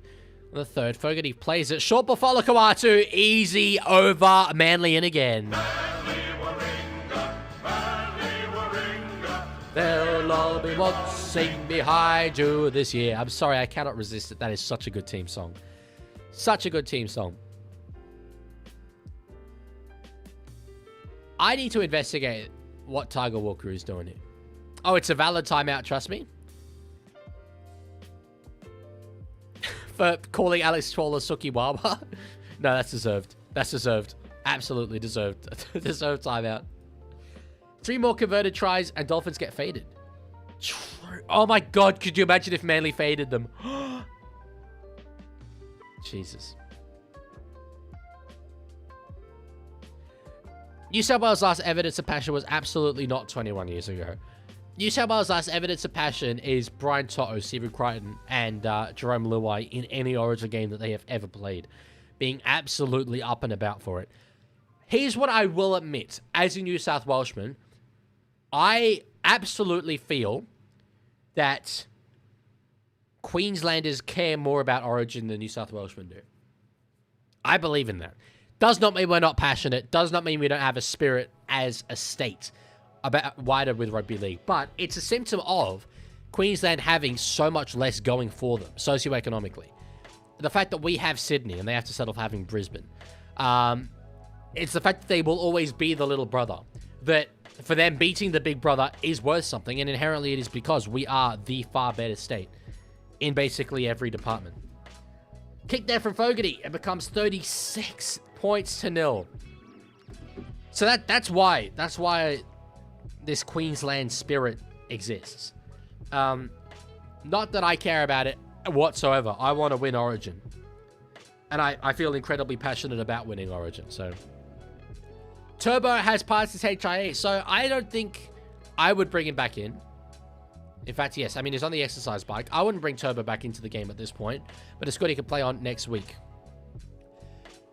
Okay, Leagues, bro. That's a bit far. That's a bit far. Won't be reading that one out. No more of that, please. Oh, Oh, that might have been high off the kickoff here. We might be having a look at this. Yet another penalty given away by the Dolphins. The discipline's been awful. It's Tommy Flegler, the banana merchant. Let's see here. It was on Corey Waddell. Oh, that was a bit of shoulder to the head there. I don't know if that will be a bin. We need a better angle than that. Wasn't much of a wrapping motion though. It was very oos. Very oos. Mrs. Leaguie says, Leaguie, I have the right to my own opinion and I have the right to voice my opinion. Not if you're calling Alex Troll a big suki. Then we're not tolerating that viewpoint. Oh, Flegler is being called out. It'll probably just be on report though.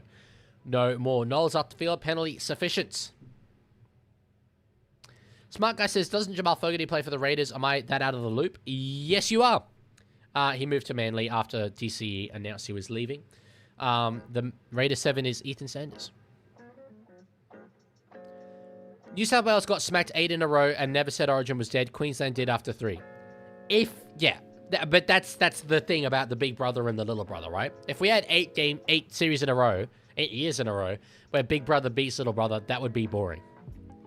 Inherently, that's kind of what Origin needed. Origin needs Queensland to do well and punch above their weight. Is International Rugby League in a good state?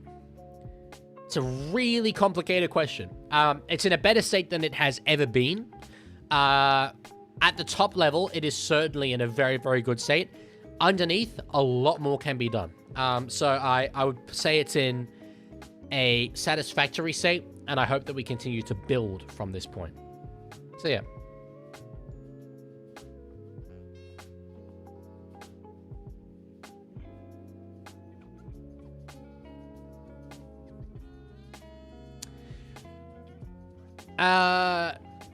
I like the profile picture though, did he? Freetality says, never been in Queensland if you think we thought it was dead. Okay, well that definitely doesn't mean that. It was being said in the media, but anyway.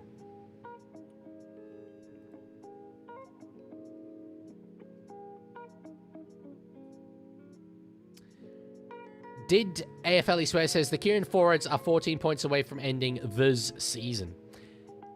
They are. Yeah, we said that before. They're very close to being faded. I absolutely hope that happens because it would be hilarious. All right. Jake Trbojevic. Oh, he's giving it to Hamole. He might have got there here. No, I think it's a bit short. We're going to review it, but I think it's a bit short. Eli, I think he's short. Let's see this here.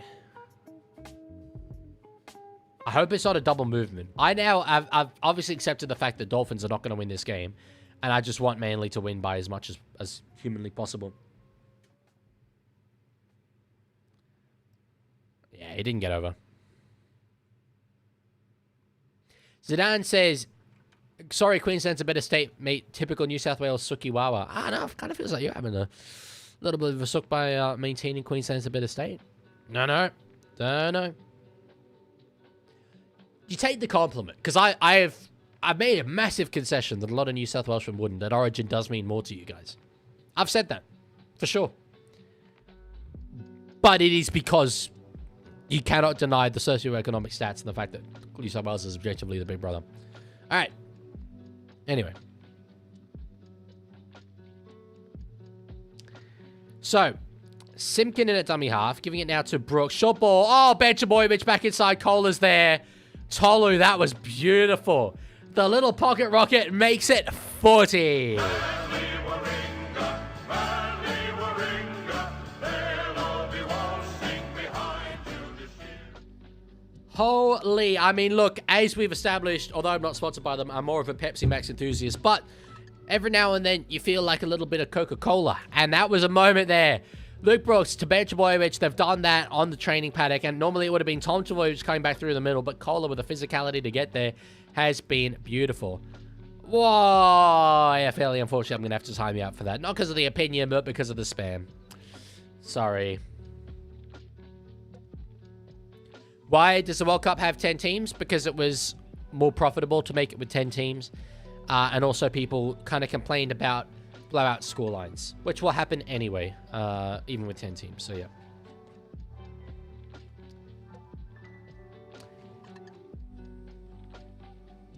Zidane says, didn't know socioeconomic stats came into winning football games. Just Queensland spirit, buddy. Yeah, no, I'm not making a comment on football games. As I said, Origin means more to you guys. You care more about it. Hence why you're able to consistently overachieve in the Origin arena.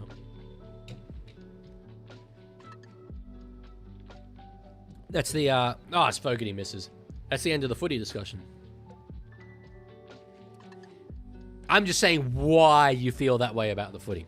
Anyway, Leaguie's bro says, Miss Leaguie called me up and said she was pregnant with your dad's baby, by the way. Yeah, Leaguie's bro, you're saying some pretty wild stuff. I appreciate the character that you're playing, but can we please keep it PG? Again, you asked me something pretty while before. Now you left a comment about literal incest involving people with different accounts who were all probably minors. So let's not go down that path, if that's all right. Thoughts on all of the Wheelchair League World Cup games being played in Wollongong? Not a huge fan of that, given that they're just kind of, concentrated in one area, in Wheelchair and Gong. But anyway, it can have its benefits to it. You can have like a little Olympic village of some description. I hope that they get around it there, the locals. So, yeah. Yeah, Kangaroos versus Cook Islands will still be an absolutely massive blowout scoreline. And fun fact, I mean, anyone who didn't want to watch blowout scorelines didn't have to. If you watch Australia versus Scotland and expected a close game, okay, that's squarely on you. So, yeah. Jeez, great run by Cody Hetherington. The momentum is brilliant here. On the last, they've got a lot of space out wide. Yeah, they might go through the hands here. Garrick now will step back infield, gets an offload. Touched by the Dolphins. It will be 6 more. Hamole Olakawatu's with it. We'll just take the tackle. Everything's going their way. Everything's going their way. Is League World Cup more competitive than Union? No, it is not. No. Maybe at in terms of competing for the win, we're very close, but no, I'd still say no. Hetherington's very close here. We'll play it on only the second. Simkin now to find Fogarty. They've got numbers there. They go back underneath though. Benchavojevic straight through. That is some of the weakest goal line defense I think I have seen from a Dolphin side in their existence. I will be honest, that was absolutely awful. Manly Warringah, Manly Warringah. Oh, they'll be watching behind you this year. Wow. Awful. Benchavojevic, all due respect to him, not the biggest, most tackle-busting back rower. Flegler was nowhere near. That was awful. Oh, jeez, just turned around and offered nothing. Lackadaisical. Please hit 50. That would be so funny. Please hit 50. They really do suck. Lancaster, I think, he says, was Seabold stabbing their puppies for fun or something? Evidently, bro. Has to have been. The bounce back is so real. Type of defense you'd see on Rugby League 26? True. Watson says, I don't think Manly hates Seaves. They just love Kieran so much. That is, very fair. Very fair. They'd be absolutely up for him. There'd be a lot of players in this team who are ex-teammates of Kieran Foran. So they'd be up for him in that sense for sure. Why do you hate the Kangaroos to win? Well, again, hate's a strong word. But every time the Kangaroos lose, Rugby League wins. Kangaroos winning does absolutely nothing for the sport. And I care much more about the sport than I do about the Kangaroos as a team. So, yeah. To be clear, that is not that I dislike Australia. That is nothing against Australia as a nation. But the Kangaroos winning does nothing for Australia as a nation. So, yeah.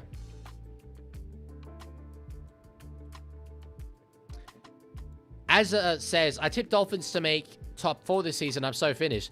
And it was not a bad prediction. I think I tipped them to finish in 6th. On paper, I think they've got the best depth in the competition. They've got several brilliant players in the forwards. Their backs, they've got the best center in the world. One of the best fullbacks in the world. Simon Cobber on his day is absolutely one of the best wingers in the world. They've got the best young half in the world. Why not? It was all there for them, the ingredients. 46-0 at KO Stadium as well. Jesus. Thoughts on Tiger still having mod? As he should. He'll pretty much always have mod on my channel. What do you think of next round's Super Saturday schedule? I think it's absolutely cooked. I don't know. Let me have a little squeeze. Next Saturday? So like not... Oh yeah, next round. Okay, so it would be Rabbitohs Raiders, Sharks Roosters, Storm Warriors. That's brilliant. That's heaps good. Double header in Perth as well for that. Bobo through the middle. Gets it to Kohler. Will he step inside the hammer? Oh, no, not quite. Combo got him. No, he got up, though. Gets an offload. Waddell! Waddell! They've got 50! They'll all be saying behind you this year. The Dolphins are dead and the Dolphins are buried. It's 50 of the best. They've made them pay. And Kieran Foran might be the greatest coach of all time. What? What? Oh my days. Oh my days. Faded. Faded.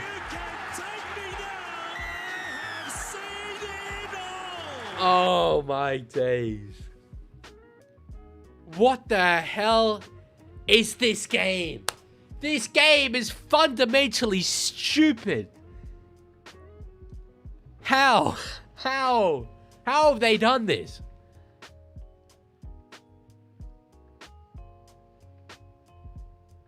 I was very comfortable with my prediction for Manly for Spoon. Coming into this game, I didn't think they were a prayer of winning this one.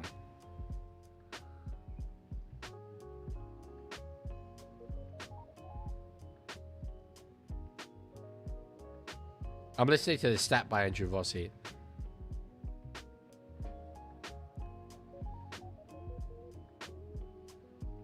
If Kieran Foran's first game involves holding the opposition team to nil and scoring, well, it's going to be 52 points now. Record books. Anthony Seibold is legitimately a domestic terrorist. That is the only explanation for this incredible turnaround in form. That man, the man belongs on a United Nations watch list. I'm sorry. Raise the bat. Absolutely raise the bat. What country do you want to host the World Cup? Rugby League World Cup. America would be very cool. I can't believe it. They go the short kickoff. Why the hell even bother? Anyway, they've got it back. They've got it back. Ray Stone. Foles is just too good. I think so, bro. I think so. Leaky, you are the best commentator. No, I am not. Andrew Ross is the best commentator. In my opinion. But anyway. Seabold for prison. Oh, I love it. Now a penalty. Yeah, that matters. That quick tap. No, they're not quick tapping. There's still over 10 minutes left to go in this game. Have the World Cup in. I'm going to say that was Lebanon. The Lebanese flag? Can't tell. Yes, it was Lebanon. I mean, I wouldn't be particularly high up my list, but anyway. Oh, at the back now to find Cody Nicarima. I really don't want them to score. Oh, they're going to score. Yeah, fair enough. Yeah, good point. Would have been really, really, really cool if they didn't score that, to be honest. And it held them to nil, but anyway.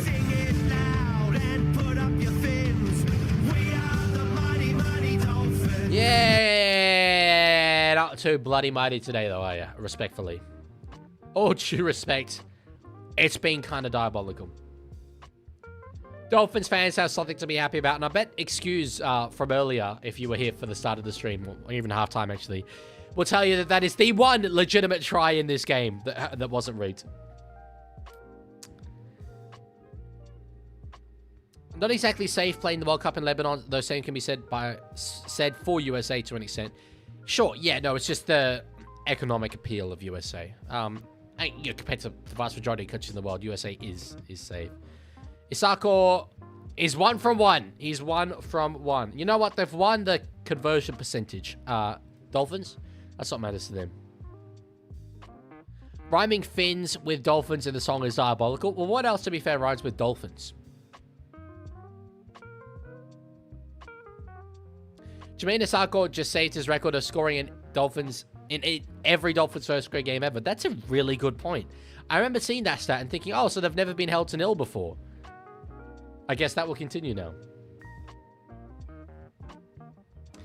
Dear God, it can't be, but it is the 50-point curse with the steel chair. That is hilarious. 50-point curse. Comeback is on. All non-Sydney teams have been failures. Cowboys are spoon favourites. Broncos have won 1 premiership in 25 years.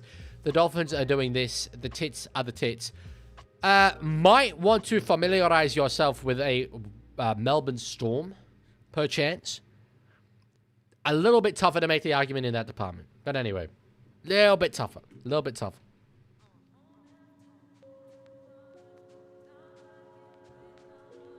All right. Katoa now gives it to Nicarima. There's a bit of space there on that left-hand side. Herbie will be tackled there. 8.5 minutes still to go. Cobbo picks it up from dummy half. Will hit the line himself. Seafanter says, spoon favourites. Oh, this is about Cowboys. We beat the Storm by 4 points. How are we spoon favourites? Are you trying to make me angry? Yeah, I mean, I didn't really agree with the comment widely anyway. But it's what it is. Imagine having 50 points put on you and you hear an Imagine Dragon. Hey, Leaguie, and you hear Imagine Dragons reverberating around the stadium. Smart Would guy, be very yay, rough. just That's what they redeemed, had. changed the background color. Glory, glory to South Sydney marches on. I am Leaguie, and I love AFL frickin' RL. I love Smart Guy, I am a proud Queenslander. Maroon/Manly, please. Every single time you do that, Smart Guy, I'm like, I really need to limit it. And then I just don't. Well, we tried Maroon a little earlier, and it kind of half works, so it's hard to go Maroon because that's an inherently dark color. That's kind of the best I could do, to be honest. I mean, like that, yeah, that's a bit better. A hot pink. How did Melbourne Storm get a decent attendance when Melburnians don't warm to rugby league? The massive Kiwi diaspora in Melbourne. Not as much of a Pacific Islander diaspora as there is in Sydney, and even, you know, same as Sydney in terms of the New Zealand diaspora, but there is enough for there to be fans that show up. Avrila's down the sideline here. He's not going to be caught there by Wakeham. Inside, Hammer's going to score. Goodbye. Goodbye! I mean, now they're scoring tries for fun here. Sing it loud and put up your fins. We are the mighty, mighty Dolphins. Comeback is actually on. Comeback is legitimately on. Still doesn't work? What do you mean it doesn't work? Oh, the Discord bot. It does. I can literally see it. It says, join the Discord.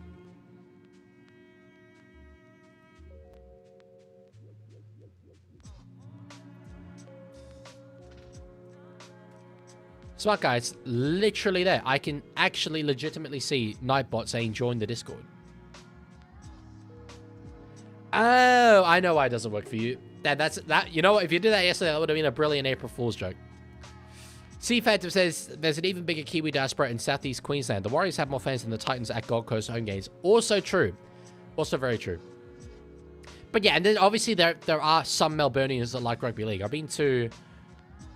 Actually, I think I've only been to one home game at Amy Park, but I remember talking to a lot of the Melbourne fans there, and they are, you know, not Kiwis. They are from Melbourne. Fair few of them. Last try wins. Maybe, Tiger. Maybe. I mean, that's certainly what Dolphins fans will be arguing. You know what? For that conversion, because it was quite a good conversion, I'm playing the song again. Sing it loud and put up your fins.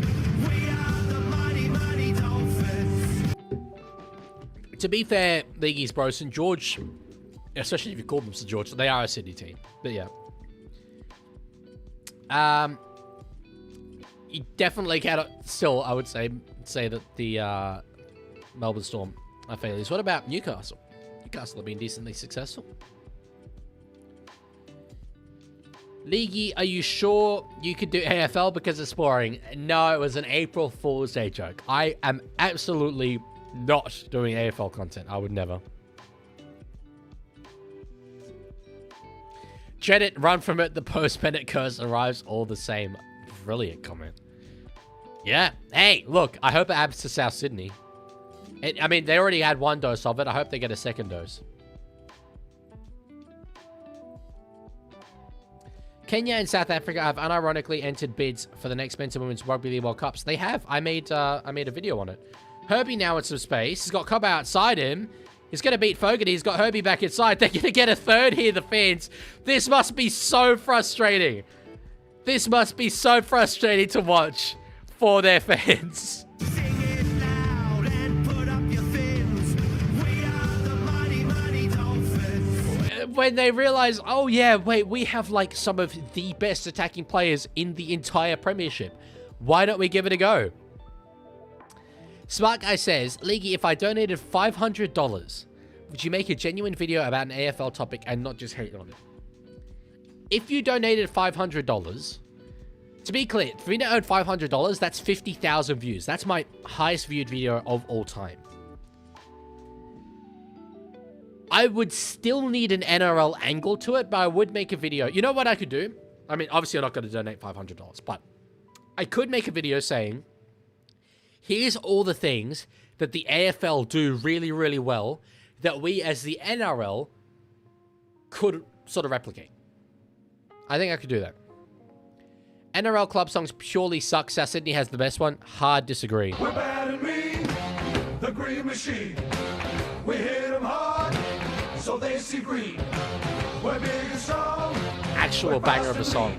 That's why we're called the green machine.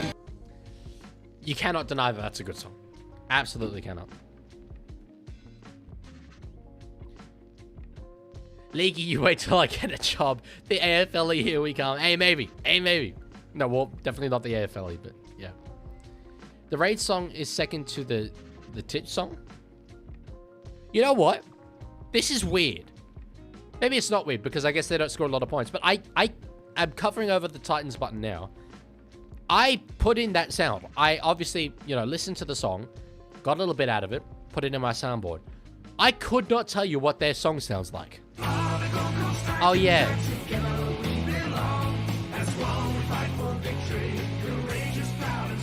I disagree. That's way too Disney Channel for me. That's the intro to a Disney Channel song.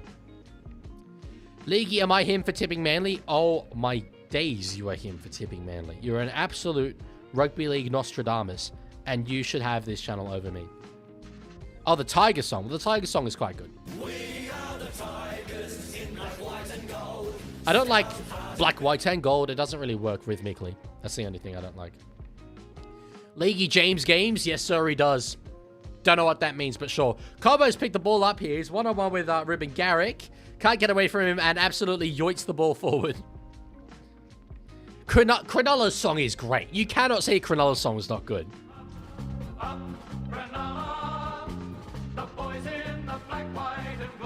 It's just iconic. Canberra has a good one. Penrith one makes my ears bleed because we heard it for 4 years at grand finals. Yes. It is the defining song of my young adulthood. You know, like that war meme? That, you should put that over the top. Of like the soldier, like just looking absolutely traumatized. That's what that is. Para's one's good. They're running up so thick and strong and kicking up the heels. If you want to see how football's played, then come and see the Eels. South one's the best in that it's closest to being up there with the AFL club songs. To me, I mean, obviously, I'm biased against them, but a massive, massive negative point for them is the fact that it's not an original song. It's a English sort of folk song. Whereas, to my knowledge, a certain other theme tune that has also lasted the test of time is original.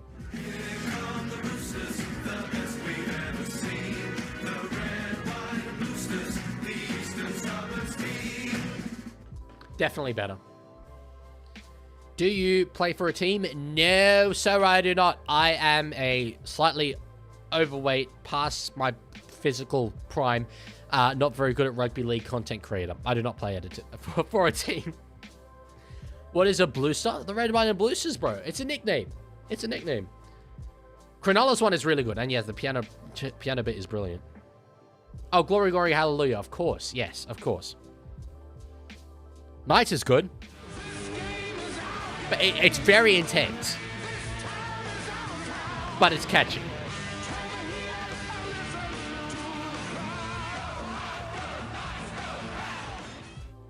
Like, man, you're not overweight. You're the fittest person that makes NRL videos and is called Dylan. Probably true, actually, now that you mention that.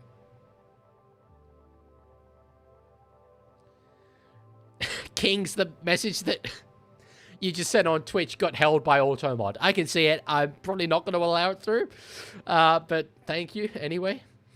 1 minute left to go in this game. On the last here, Manly. In the end, I wonder if Kieran Ford is going to give him a spray for conceding 18 points. Fogarty just kicks it over the sideline. To soak it up. Soak up that time.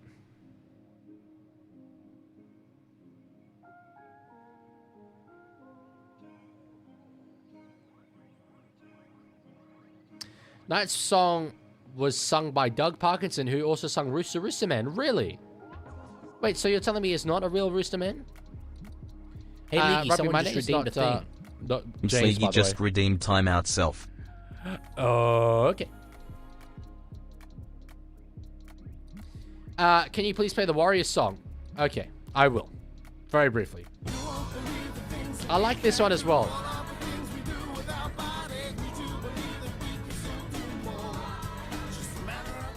Expat Ollie is here for like literally the final minute of this stream before I leave. The drag song is not good. It's terrible. We are the St. George boys. We've had a game today. Jesus Christ, it makes me want to fall asleep. I played the Eels on before. Okay. Let's just stop and analyze what's just happened there. Because the Sea Eagles have actually pulled off one of the most... Wait, no, hang on. Not that one.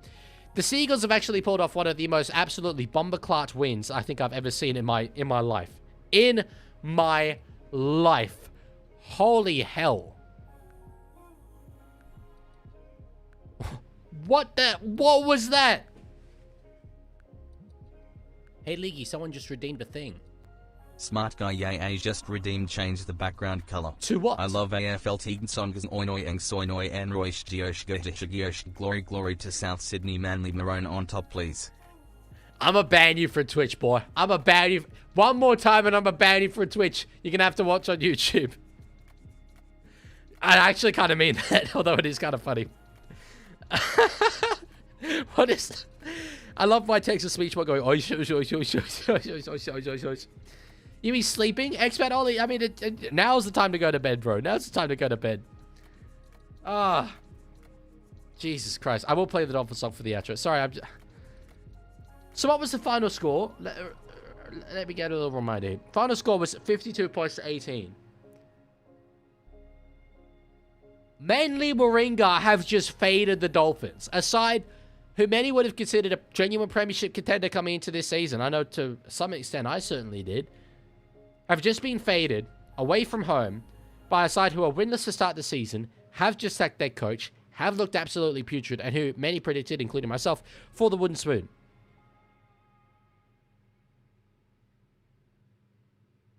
Bomberclat is something I never thought I'd hear you say. Well, desperate times call for desperate measures. Holy. Well, I think I'm going to leave it there. Dolphins finished. Dolphins frauds. Christian Wolf belongs on a watch list, but not as much as Anthony Seibold belongs on a international war crime terror watch list. Tune in tomorrow. We will be back for 2 pretty exciting games. Not on Saturday, to be clear, but we will be doing tomorrow. Rabbitohs versus Bulldogs. It is Good Friday. That'll be a brilliant clash at 4:05. Remember that. Not the usual time of 6. It will be 4:05. I will then actually end that stream. We will have a break of about 2 hours and then be back for Panthers and the Storm. I know Storm just lost to the Cowboys, but I still would have them as probably the second best team in the comp right now. Can they get anywhere near the red-hot Penrith Panthers? If anyone can, it is them. We'll find out tomorrow. Anyway, I will leave it there. Thank you guys all for being here. Thank you all for hanging out. And I will talk to you all later. See ya.